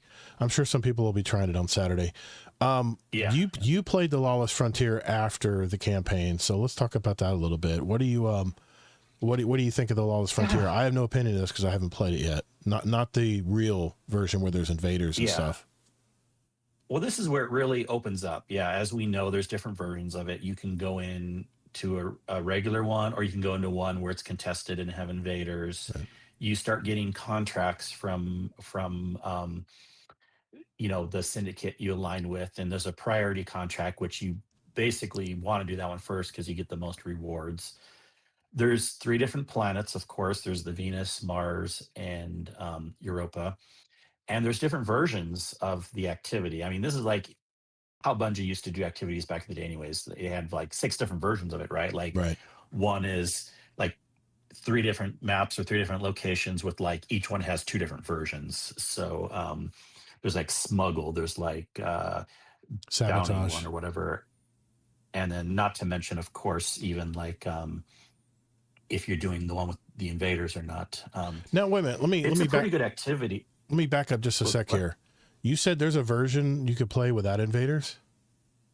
Oh, yeah. Bungie already told us that months ago. And Okay. That's good. I think you only get the invaders if you, I could be wrong, anyone in chat, but I think only the contested ones are the invader ones, I think. Okay. Because I noticed here. that. I noticed that you get more rewards though. I think because I looked at that's the thing. That's where I left off. You get more rewards. That's where I left off. I went because I'm part of the Piker gang now. I was going to go to there was one contested. I think it was on Venus. I can't remember, but so that's the one the invaders can get in. Okay, that's good. Well, to know. It rotates. It rotates. Right. It's it won't always be Venus. But okay. Yeah. Gotcha. Okay. So that's good to know because there's people who don't want a PvP. And just want to run and get get the work done. Bungie told us. We've talked about it on the podcast a lot. Like, I don't know how I missed that. You'll get more rewards. Yeah. Okay. I don't know. And also, if you want to be the invader, you queue into a special thing for that called invasion. If you want to be the invader, and you have to have death mark tokens to do that. Yeah, I remember that part. And you can wager more. You can wager death tokens too. I thought that was pretty cool. You could kind of gamble on how well you think you'll do. That's good. Yeah. So I do like, it seems pretty good because I remember I was said this last week and the week before, really how we'll see how long this DLC lasts because of course portal stuff isn't really technically part of the DLC. I mean, it's part of the season, but will be how long this Lawless Frontier activity stays interesting to people. I still think there's some potential there. I am getting a little overloaded with it. I feel like maybe the missions could be a little shorter. Sometimes they feel a little oppressive. And I was going to ask you about that because I thought they increase in difficulty every time you go to the next. And there's like, I think there's 3 rounds. Is it 3 or 4 rounds There's several at least rounds. 3 rounds, and then Yeah. exfil. And they do take Yeah. a while. It's not a quick They in and kind of out. take a while. They Yeah. take probably what, The 20, 25 minutes, maybe longer. Yeah, I wasn't really looking at the clock, but maybe that sounds about right. Okay. It kind of depends. You can make it go faster if your team's really good, but Yeah. like only so much faster. You can't make it like go extremely Right. fast. They get a bit more difficult, of course, when you are playing the after campaign version, and they should be, because if you have 3 people in them, Mhm. you don't want it to feel the same version that it is in the campaign story mission. So that is a plus for sure, because you want it to feel a little bit on edge. And there's revive tokens, unfortunately, so you will potentially run into a situation where if your team's dying a lot, you can fail. Or I had a situation where I got match made into one today where someone else left and they were already down to 0 revive tokens. Jeez. That So sucks. that can be an issue. So everything's Um, match made. Can you bring your own fire team of 3 in? of course you can. You Okay. can always do that in Okay. Destiny. Good. Yeah. Okay. Good to Yeah. know. You can always do, whenever things are like a raid, you could Right. bring 6 people, your own people in. Like a strikes, you don't have to match make. You can bring your own 3 people in a strike. But Okay. yeah, and then you can do private too, so you can go in there on your own. But What? boy, if you go into private, like Grandmaster version, you're not gonna. I mean, unless you're super sweaty, Okay. you probably don't want to go private for that. You probably want to have it just match make. But I can go private in like maybe a lesser hard one when it's not Oh, quite as hard. sure. Okay. Yeah. All right. I don't know if you can go private on the contested one, though. Probably not. Let me check that right now, Right. because that would not make sense to have that one be. Oh, you can. You can. Really? It Okay. says so.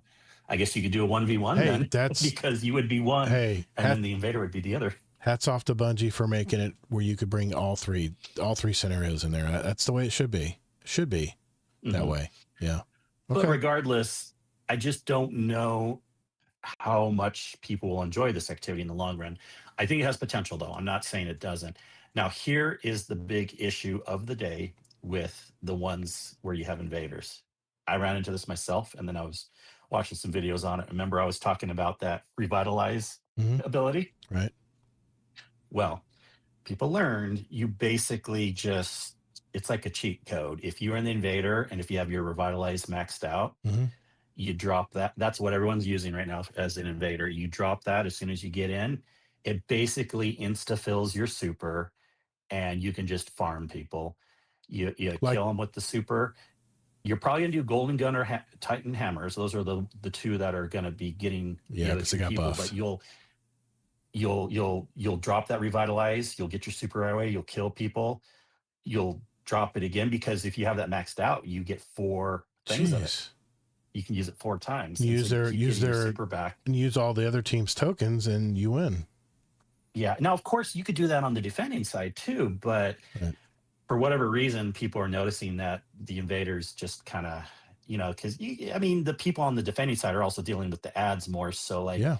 the invaders do have kind of a benefit there of, Distracted. People are distracted. Yeah. yeah, Hmm. yeah. So, Okay. Good to know. that'll probably change some. Who knows? But it's Okay. I'm not really loving the invader playlist myself. Uh, even if people aren't doing revitalize, I liked Gambit better than this. Let's put it that way. The Really? way it worked with invasions and stuff, and this is kind of annoying. You don't really know where they are as much as you do on Gambit. They get insta supers. It's just kind of weird right now. Well, Taja did of say course, that people were going to find the exploits. So Taja said you can use the recon shank, and yeah, it'll show you where the enemy locations are, the invaders. Yeah. So that's a plus. I mean, at least there's a chess move for it, So that's good to know. So okay, so what are you hearing as far as Lawless Frontier? Are people enjoying it from what you've heard in the I don't Discord? know. Or I haven't really done research on that. okay, I mean, no, I'm just throwing it out there. I think my guess would be it will depend on a couple factors, because even though you don't have to do the invasion ones, Yeah. you really get pushed to try it because you have better contracts with those. Right. I think it'll really just depend on if people get fatigued leveling up these abilities, and if they're getting annoyed by the invader ones, and then if they just move to the other ones. Yeah. Either way, though, I predict this is a better activity than most. And again, the fact that these arenas are just so beautiful and there's a lot of variability. So every time you go into each planet, like there's like at least 6 different zones or something like that. So there's a lot of variability. So that at least the set pieces, I mean, I'm starting to see some repeats here and there, but like there's still a lot of new things I'm seeing too. Good. So kind of fun there. And of course, you want to get all the upgrades, get the exotic key card so you can open those little cache rooms that whether you need the exotic or not, they're still worth going in those cache rooms to get a bunch of rewards in there when you get an exotic key card. And Okay. there's some little fun things you can do here and there. What's cool though is Bungie did promise us that you can level up just doing this, which that alone also will be pretty good because you know me, I don't love Portal stuff, although I do want to talk about Portal a little bit. Yeah.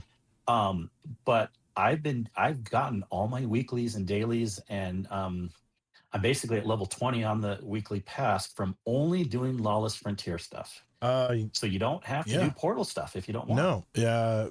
I mean, this is technically in the Portal, but you know what I mean? It's not like the Yeah. boring Portal stuff. It's something new. Let me see here. I am at on the seasonal, and I'm going to talk about the seasonal because it is a win for me. Yeah, I'm at level 16 just from playing the campaign. And of course, yeah, I'm level 16. So what is it, go to 20? Yeah, I'm almost done. And I haven't played, I'll be honest, I haven't played one lick of the Portal. Not yet. So just, Well, I got, I can tell you a couple things about it if you want. Yeah, let's get into that. What do you, I know they added one solo op mission, but did they add anything else in the others? One solo op. Okay. I checked out the solo op. It's annoying. It's Really? It's that one that it's kind of cool. They mixed it up a little bit, but it's the one, I don't know how to explain it, but of course it's called, what's it called here? It's called Typhon Imperator, but you'll recognize it. It's the one from a few campaigns back where, you know, it was the one where you had a big round arena and you would have to sparrow out, but they don't make you sparrow out for this version of it. But, and the champions and everything is just super annoying, of course. But I got it done, but I don't know that I'll hop in that one too much more. What power are you right now? Power, I don't care. Let's see. I am just curious for not caring. I am 412.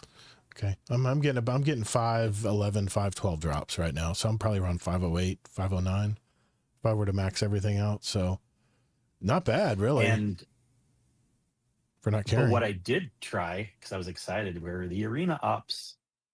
And I forgot all about that. Is so freaking fun. I always like to catch Crash. Okay. Because what they did, where there was the legend version before of Catch Crash, which was so much more fun, but you'd have to bring in your own team of 6, or you could do the LFG finder. Right. It wasn't match made on legend back in the day. It was only match made on normal. Right. Well, they have the match made for all the versions now. So I love 6-player activities that are hard because there's more room for error, if that makes sense. Yeah, more so people helping too. But it still feels really hard. Like the ads are out of control. It's super dense with the ads on Catch Crash. And I'm just having so much fun with that activity. That is to me like a major, major win than bringing Catch Crash in. I ran it on the harder mode and just had a lot of fun just playing it with other people. And wow. I still don't think I'll be like grinding it because I don't have a reason to grind it. No, power doesn't matter. And everything like that, but I had fun in it. Just I'm trying to correct myself. Correct me if I'm wrong here. Arena Ops, didn't that replace Fire Team Ops, or is there still a Fire Team Ops? No. It didn't replace it. It's totally separate. Fire Team Ops are 3-player things. Arena Ops. That's are right. That's right. So they're adding a 6-player, and then we have the Pinnacle too, right? The Pinnacle Ops stuff. In addition, oh wow, so they added a whole. Well, they already had Pinnacle. The only thing that's new is the Arena Ops. Yeah, because Pinnacle's 3 as well. That's right. Yeah. They already had Pinnacle. They already had Fire Team Ops. So this is the only 6-man activity other than the raid. No, there's 3 of them. There's Catch Crash, Astral Alignment, and Nightmare Containment. We already knew this. Also, we talked about it in a previous show. Those were the 3 that are coming. No, I meant Arena Ops. Arena Ops is the only 6-man match made activity other than the raid. Is that right? Well, raid isn't match made. Well, you know what I mean. You have to bring your own 6-man activities, right? I got you. Okay. These are match made. I like this. Yeah, I like this. The default is match made. I can't wait to play that. That's going to be fun. Maybe our raid team can check run out one. Catch Crash. Okay. I think you might like it more on this version than the version back in the day, because some people that didn't like it never tried the Yeah. Legend version. But this version is just chaotic and fun. Wow. I think. Okay. I'm looking forward to playing it. Yeah. Maybe we'll get maybe I'll get our raid group to play it. Maybe after the raid or something. That'd be a great. Maybe after the raid this week. Back in the day too. Yeah, especially when we blew through a raid pretty quick, we'll just go play a 6-man activity afterwards. Yeah, we can do it before or after. Yeah, I like that. Let's do that this Saturday. Okay, this good. is a win. I don't have a reason to grind it unless maybe there's a specific weapon that's rotating on it. Although most of the seasonal weapons I don't know that I care about. And then of course power doesn't matter, so I don't care about that. But still, them being in there just for fun factor, huge win for me.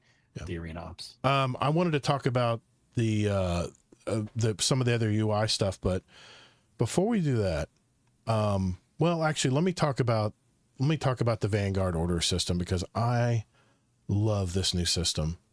Not only are you getting, and I'm going to switch screens here. Not only are you getting, in the game, you're getting your weekly rewards that you're working on, which are very good. I mean, you're getting 11 strange coins, 6, enhancement cores. You're getting the Zavala's drops every week. You're getting prisms. I mean, it's very, you're getting golf balls. It's very, even ciphers. I mean, this is the way it should be. You should get this kind of stuff for doing the weekly stuff. But in addition to that, you have this hub right here where you have all these active orders. And what I love about these, Kingsley, they're not too difficult. There's something you can actually switch to on the fly. What I was doing during the campaign is, this was big. You can see I'm halfway to legendary only now. The more of these you do, the more legendary you get. In fact, I have gotten so much bright dust from just doing these, and not to mention the dailies here. But like right now, I have machine guns. Get kills with machine guns, 3 of a kind, rapidly defeat enemies. How quickly are you going to do that? Kinetic final blows and elemental pickups. I mean, these are very simplistic things to do. Now, here's the thing. When you complete one of those, it'll automatically switch to another one in mid-game, and it'll appear at the bottom and said, okay, here's your next order now. And you can actually go, stasis weapon. Good. Let me switch over to a stasis weapon. And I can complete 3 or 4 of these things during a campaign mission. It's so much fun, man. I am loving. I told you this is be better than bounties. And I'm loving these new orders, because they're always updating and they're not something crazy. Now I'm curious, once I get into legendary ones, like shiny new thing. This was no, that's a common, but there you get when you fill this bar up right here. When he gets up full right here, you get a better chance of getting a legendary. And then eventually, as you do more and more of these through the season, you'll start getting exotic chances for getting exotic ones. And I'm just curious. I did one legendary one. It was like get multi kills with a rocket launcher. That was not hard at all. I just put on the raid rocket launcher and went to town. And I was also getting stasis kills with it. This is good for my brain, because my little monkey brain, when I'm playing this game, I love to be able to be multitasking, and this new season 28 Lawless, these new Vanguard orders are a win for me, man. They are really cool. This is what's going to keep me engaged while I play during the day, and I can't help it. Well, I can't log off. You already engaged for the last 5 years? I know, but this was very smart though, Kingsley, because instead of going and picking up, agree it's better. Instead of going to whoever and picking up your daily ones, these are repeatable. And they repeat when you finish them. They repeat right in the middle of your activity, and you look down and go, okay, heavy ammo kills. Good. Okay, I'll start using my machine gun more now. I love it. What about the dopamine you used to like clicking them off and making the little noise? But you do. When you're done, when you're done. Well, you don't click them off yourself. You get this little seasonal hub thing here that starts flashing. Oh, the box rewards. And you click on that after you complete your activity or whatever. You go to this, and you got these little boxes down here that you open up. And every time you open one up, you're getting blasters. You're getting almost all the time. You're getting bright dust. You're getting all kinds of different stuff. You're getting glimmer. You're getting some of the planetary. What do you call it? Exactly. Warcry shinies. You're getting all kinds of good shinies. So I'm loving this, man. This is obviously it's a better system. Yeah, It's because you don't have so to pick up bounties ahead of time. They auto no. complete. It moves on to the next one. Yeah. I also really like how they did the weeklies. And some Yeah. people may be, oh, Mm-hmm. there's less. I like it better that there's less because when we had the seasonal weeklies before, Right. first of all, some of them were just annoying Right. and no one wanted to do them. Right. But the fact that there's only three just makes it more focused. Right. I already have all three done, and it's just kind of interesting. I'm not going to do this every week, but Right. I like this way better than the seasonal Portals, doing the portal weekly stuff. priorities or whatever those things were called Yeah, you had to before. go. You had to do it all in the portal. Yeah. And the only one I don't have is Soaring Achievement because I haven't played any Portal. And I'm not getting any Be Great because I haven't done any Portal yet. So now remember, Lawless Frontier does count as portal activities too. It So does. It does. you don't have to So do. you get grades at the end of it? Yeah, you do. Oh, okay. Oh, I'm sorry. I haven't played it yet. Yeah. That's fantastic, man. I'm loving this. I don't know what to say, man. This is really cool. I love it. Let's look at the seasonal title real quick here. See what's involved in getting that done. Oh, that's for the Conqueror. Never mind. Let me go back. I want to look at the seasonal title because it's called Renegade. I mean, how badass is that to have that kind of title? You know what I'm saying? I don't know. I'm just saying. If we go Godslayer is better. Journey, well, of course, Godslayers. It's a rare one to have too, because unless you had a fire team of 6 that could crank all that out, it's really tough.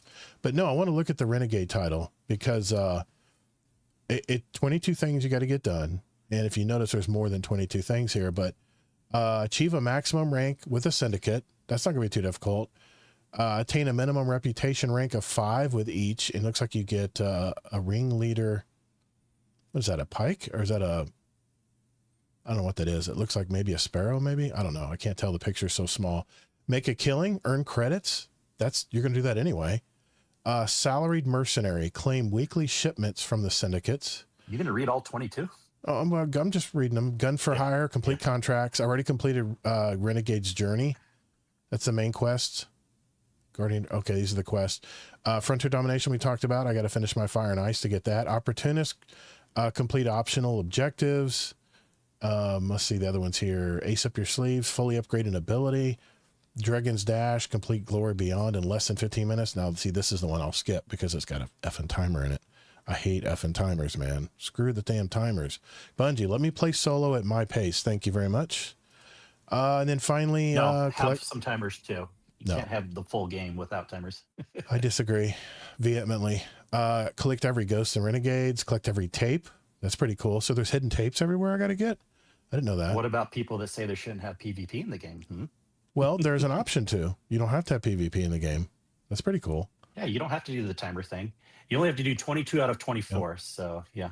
Collect dark matter crystals for your Proxic and collect every component for your Proxic blade. Yeah, that's pretty cool. I don't think that's going to be too difficult. And no, this one is easier for sure. 1, 2, 3, 4, 5, now, 10. Before there was 4 20, you didn't have to do. This time there's only 2 you don't have to do. But, so it'll be this one. They all look pretty easy. For me, I think I'm not going to do the legend missions. And then there's Dredgen. 2 of those kind of, Be Dredgen's Dash. Will be the one I skip. Complete Glory Beyond in less than 15 minutes probably won't be that hard. So I'll probably do that one. We'll see. We'll see. But the Renegades is the title. That's I don't know, man. That's a pretty cool title. I don't know. I think that's a pretty cool title. And of course I got the Mandalorian ship. I had to spend the silver on it. The Mandalorian ship looks really good. It's not exactly the Mandalorian ship, but it looks pretty damn close to it. Sorry, I got it on screen. I want to see it. Maybe I missed that. Yeah, you'll see it in the raid because I'll bring it in the raid. And of course, I got the where's the damn menu? There we go. I got the mechanical assassin shell. That is just so badass. And then of course I got the Sparrow too, from when that Anakin used in the races. Little tiny Anakin Skywalker. So yeah, I thought that was pretty cool. I dropped the silver on that. I couldn't help myself. And I did buy the universal ornament that has all these extra hands on it. I thought that was pretty cool. But like I said, I just wish it had a cape. It's the only thing. If it had a cape, it'd look a little bit cooler. I look kind of scrawny here with no caper.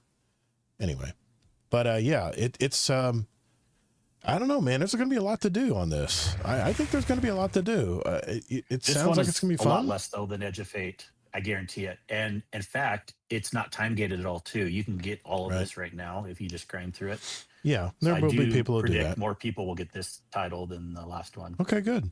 All right, the best for last here. Let's talk about these weapons, man.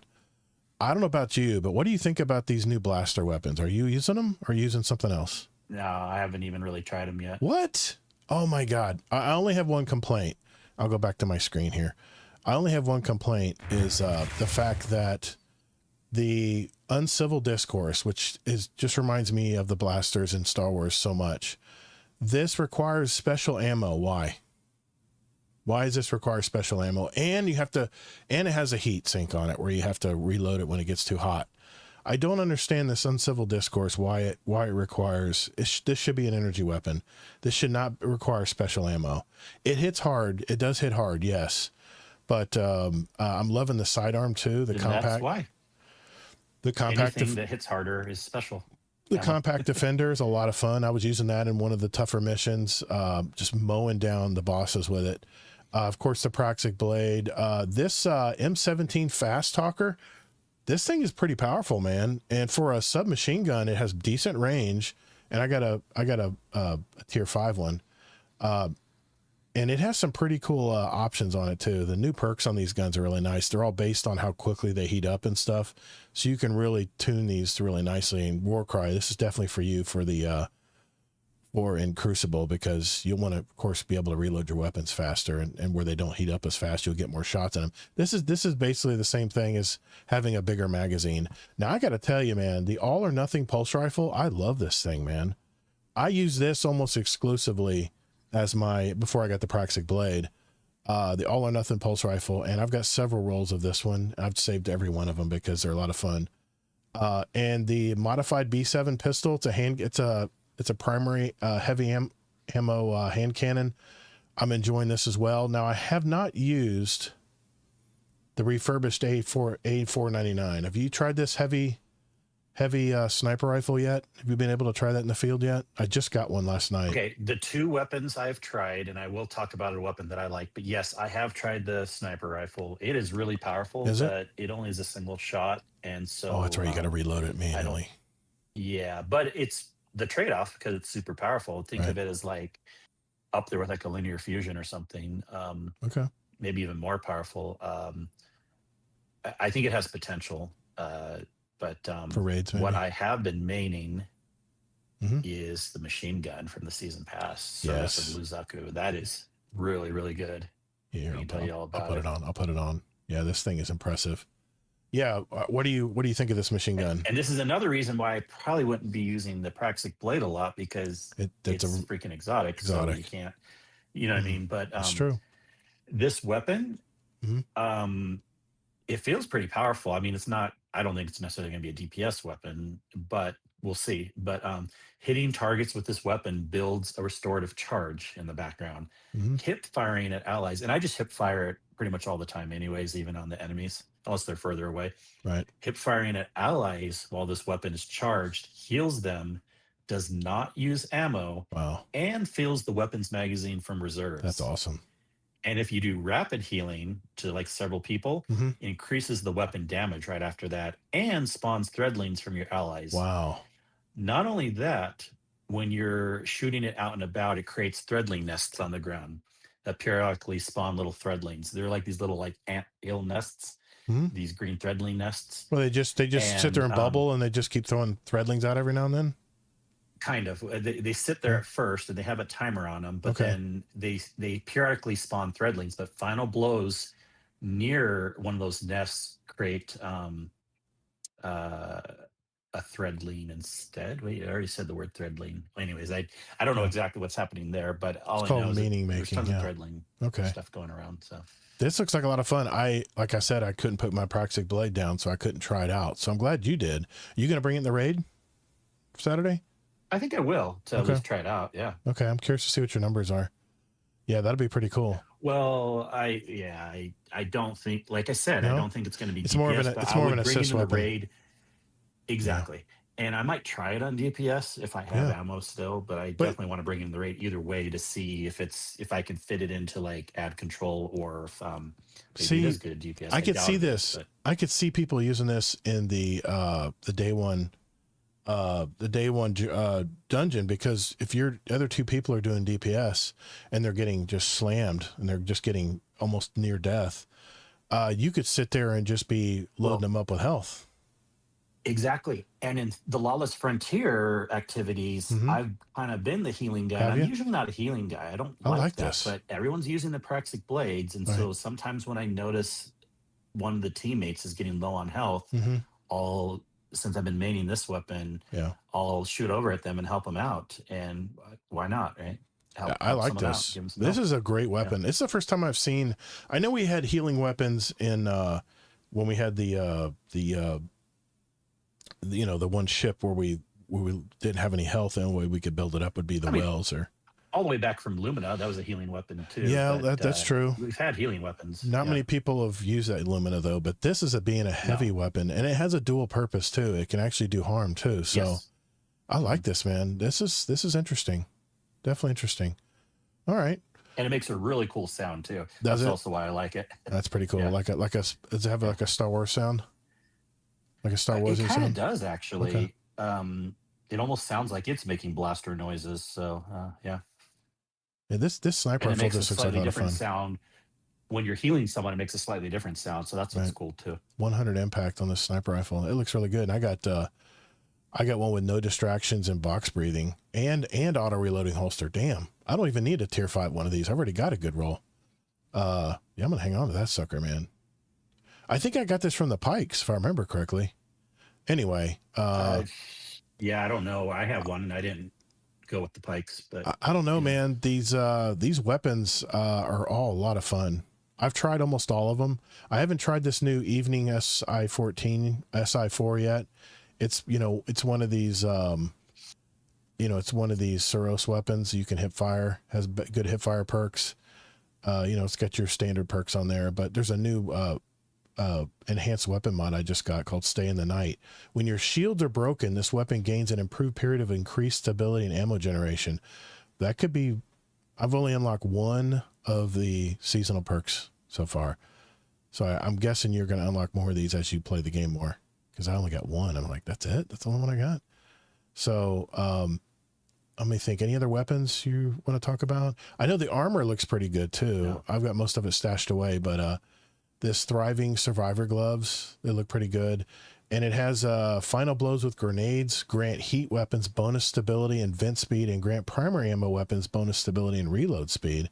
A 4-piece, multiple final blows with heat weapons or primary ammo weapons grant bonuses to weapon and grenade stats and increased ammo generation for heat weapons and primary ammo weapons. So I don't know. I mean, there's think of 3 different ammo types, 3 different what do you call it?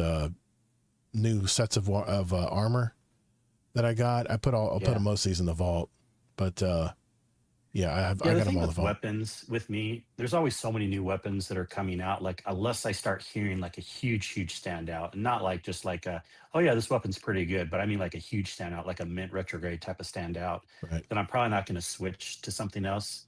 I'm Okay. telling you, mint is still really good, even with the supposed nerf they did on Yeah. it with less ammo. Like, I haven't really Yeah. noticed any issues, and I'm still rocking and rolling with that.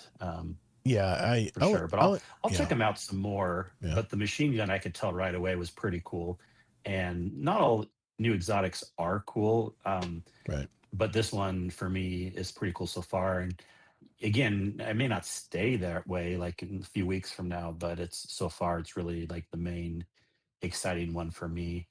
Um, the venting thing, I could take it or leave it. I was already used to that in Star Wars Outlaws. Another thing they copied over from that.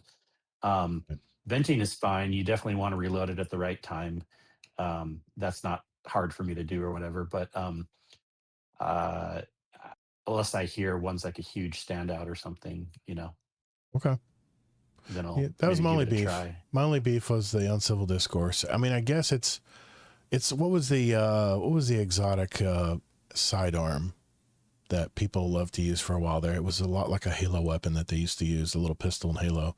Anyway, this is probably a lot like that. It fires a lot like it too, so maybe that's why it's a special What ammo weapon. about the other second? Because I could see maybe moving off of Year Tide, which is so good too, because I got the heel clip on Hmm. it. But Yeah. how have you tried the sidearm much? The Compact Defender. Do you like that? Yes, I got several of these. This is a tier 5 one I just got, and I like this thermal atomization perk.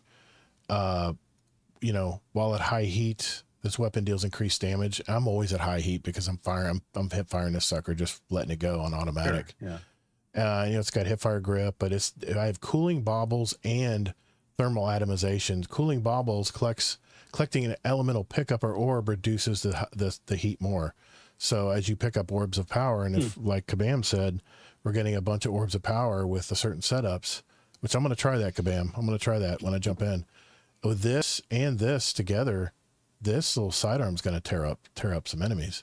So I'm excited, man. I think everybody complains that weapons are all reskins of older weapons. These are all brand new weapons, man. These are all brand new types of weapons that we haven't seen before. Well, finally. Yeah. Yeah. I mean, I think Yeah. I love the blasters. I really do. I don't have to worry about ammo bricks. All I got to worry about is pacing my shots or making sure I stack, certain mods to make sure they work the best. But I was using this Fast Talker M17 in parts of the campaign, and I was just chewing up enemies. It really does have decent range too, even though it doesn't show it here. This thing really was chewing up a lot of enemies, so I was having fun using it. And I'm not a big submachine gun user. So does other submachines. Your Tide still tune up enemies too. So again, I just need to hear from like streamers or other people in the Discord, like, oh, this weapon's a super standout with like this perk, and then that'll get me to change. Yeah. I mean, so many weapons in Destiny are good. You know what I mean? Yeah. So it's like that's the problem with having too many weapons. Something really needs to be a standout to kind of get some people to switch. Because for me, weapons is never the main draw. If I have a good enough weapon, it has to be something really amazing to want me to switch to something else. Even if it's just like, oh, this is good also. No, I need it to be, this is way better also, Like I said, I'm having a lot of fun. I've got the big grenade build, that they use with the arc buddies, since the arc buddies count as grenades. The hits, count as damage on a grenade. So I'm getting really strong. My arc buddies are just chewing up stuff too. My arc buddy was killing stuff so fast I couldn't kill it with a weapon. The only thing I could get second shots on using my arc buddy build here is the yellow bars and the bigger bosses. And I chewed through them so quick on legendary. I was chewing through them so quick. So, like I said, it's, I don't know, man. I've had a lot of fun playing the campaign. I thought it was definitely easier than Edge of Fate. I think especially the last part was hectic, but you kind of knew that you couldn't really fail with, on that last mission where you're scooting around on the Sparrow. But, I don't know, man. I was really you having could fail, but not really. You just try again. Kind of can. Yeah. You just, I mean, I died a couple times. It's not like there was no respawn zone. It was just like you die and you just respawn get right back into it. Yeah. You just get a whole new Sparrow and go back out and keep shooting. Yeah, I thought it was very simplistic, the last part of it. I thought it was simplistic as far as the weapon. I like the ending though. I won't share it, but I liked how the ending ended just like it did in Rogue One. Really cool. So anything else we want to mention about our first impressions? There was no new red subclass, obviously. Of course. We knew that was going to happen. Of course. We knew that was going to happen. No, of course not. But there's still maybe in the future, but we would hear about it ahead of time too. Yeah, and like I said, this is the fact that the numbers were so low. I thought we'd hit at least 100,000 on Steam, but the fact we were, like you said, about 30% less, that was a little disappointing. 35% less, yeah. A little disappointing. Yeah, it was a little disappointing. We'll see what the day one dungeon does for numbers next week. I think it's next Yeah, it'll go Saturday. up, but it won't go higher than release day. They I think never so. go higher than that. Always the peak is release day. That's true. Even when you Yeah. look at raids, which are more Right. popular than dungeons, on Yeah. they're generally right. The raids are like right at the same if they're really good, Hmm. but they're not like higher, and there's Yeah. no way this dungeon's going to be higher than release day. So Right. Right. Well, yeah, like I said, overall, I haven't played a lot of the Lawless Frontier yet, but just from what I've played so far, man, I've been really, it's encouraging to check it out. see. It's been Yeah. encouraging to see. I'm really enjoying it. So, There is definitely more to do for more variety of players, I think, with Renegades. I think that's the moral of the story. I don't think this is like saving Destiny where people are going to be interested for 6 months straight, but mhm, there is more so like before, if you weren't into Portal or if you weren't into grinding power, right. someone like me or something, like, then there was less to want to do. But now there's other things, like you can do the Lawless Frontier activity, and there's you know what I mean, like, just there's more things in the portal with the arena ops. They didn't really, it's the same amount everywhere else, but at least they added a new category. You know what I Hmm. mean? So Right. at least there's that. Right. And uh that's not a huge plus, but it is definitely a plus compared to Edge of Fate, where I think, even though population is down, I don't think we'll see, maybe, I don't know, even like a quicker tail off than last time. But Right.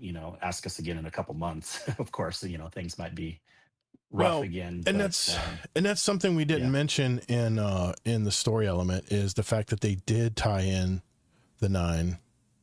We're trying to bind the nine, right? That's what we're trying to do. And the fact that there were some other members of the nine that were behind the Baal enemy and stuff. So I like how they still, it was a continuation of the new prophecy storyline, but they had this little twist with the Star Wars integration, and I really think they did a well, good yeah, it job, will man. be for 2 years straight is Yep. the nine Right. storyline.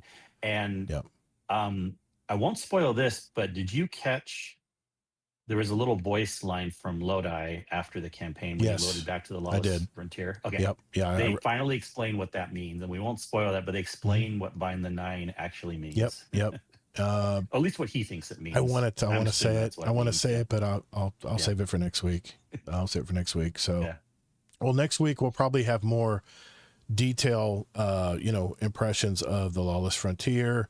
I'll be jumping into that this week, and we'll be getting ready for, Maybe I some guess, the builds. dungeon too. Supposedly the arc Yeah. on Warlock is one of Yeah. the better ones, the arc build. So Right. And really, honestly, guys, I didn't even get into the TWAB this week because it was really. I mean, I'll just share one real quick thing here, and that is the fact that they have a. We talked about the new trophies that they have now, which I think are much better than the belts, because belts are just hard to display unless you have a wall you can hang them on or something. The trophies are so much better, and to me they're more valuable to me than a belt will ever be. But if you do tune in, like I said, to the day one race, which is December. I mean, I'm sorry, December 15th. No, it's yeah, a week from Saturday. yeah, What's that date? 13th, December 13th. 13th. Yeah. Yeah, December 13th. It'll be starting early. 9 a.m. Is when the official dungeon race will. That's 12 p.m. Eastern for most of our Eastern guys out there. And if you do watch this, you'll get an emblem, which is kind of cool looking.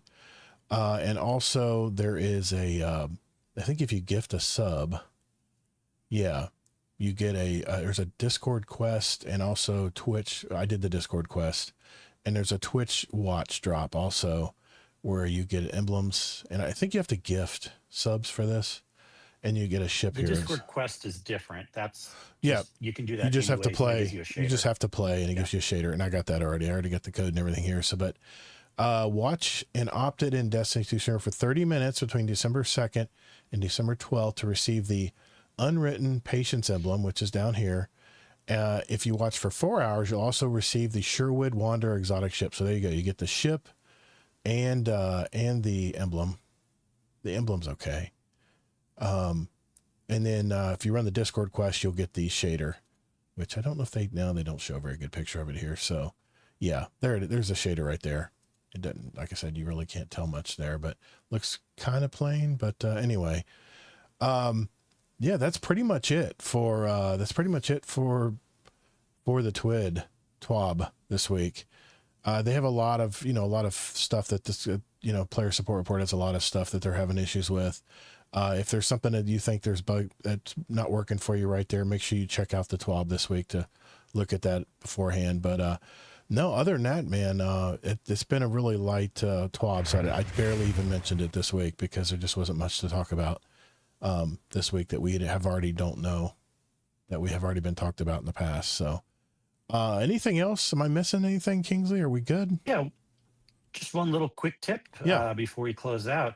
Explore the Tharsis Outpost. Just walk around. One thing you can do, along from other little minor secrets, is you can just find credits on the ground. What? I'm just running around, and I found 100 credits just laying on the ground, and they're in several spots. Really? And I don't know if those reset daily, or I don't assume they reset just flying out and flying back in. I'm definitely going. Or weekly or whatever. But yeah, run around and collect free credits too. And make sure you shoot your shiny pails or whatever they call them when you're in the Lawless Frontier, and you'll get 6 or 8 of them at a time. And those add up. So, yeah, I'd rather get my 100 here. That's what I do. Sometimes in that activity, though, when you do the match made, you don't want to pause and shoot every single one. You'll be messing up your other teammates if you're not shooting the ads and stuff. Well, just remember, if you have the ghost on that shows elemental, your planetary materials, have that on as well when you're running in there. And there's planetary materials there you pick up where you get like 25 for just one node. So that's another way you can keep stacking on their credits, and everything runs with credits. You go in there, you'll be in the Tharsis Cantina, and you can bribe like just random people for 100 credits. You can buy, like I said, that's how you buy all the upgrades through Spider. The only way you can upgrade your stuff into Syndicate, you can do it on Syndicate too? Oh, I think you have to earn that. Maybe they don't cost credits. Let me see if they cost. That's what I wanted to ask you. That's what I want to ask you before we go here. How quickly are you ranking up playing Lawless Frontier for your... Oh, yeah. Well, I did kind of mention it. It looks like it's going to be a pretty slow process, unfortunately. Okay. I was curious. I did a bunch of stuff, and I'm still only level 2. Okay. Well, they don't want people to blast through it in the first week. I get that. But yeah, it'll be an time investment. Yeah. I don't know. But let me double check here. Everything you buy from credit. Everything you buy from Spider is credits, I'm pretty sure.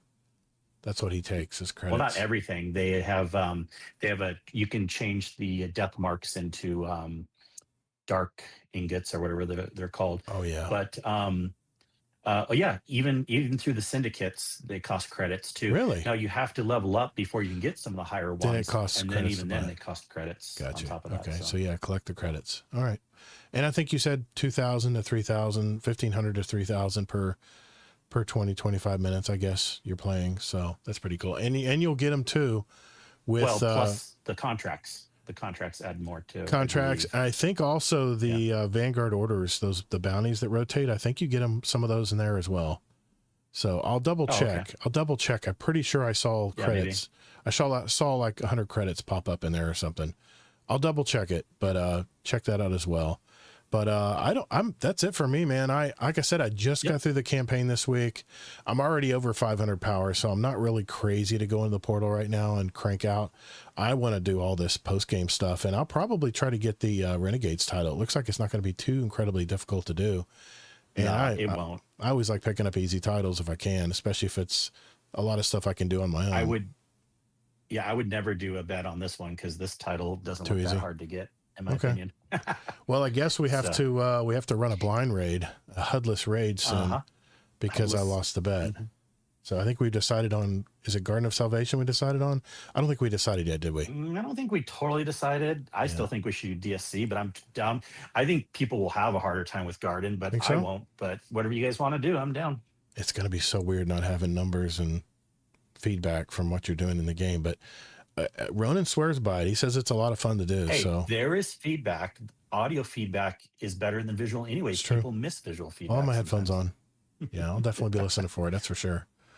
Well, that's it for me, guys. Anybody have any questions? We didn't have any questions in the podcast questions channel this week. I figured everyone was busy Appreciate playing. the chat. Yeah, I appreciate everybody came out tonight and gave us some feedback in the chat. I think I've covered everybody that spoke up. So that's it, guys. Short show this week. I'm ready to jump back in and start playing some more. So we'll see you guys in the Discord. Later, Guardians. And have a good one.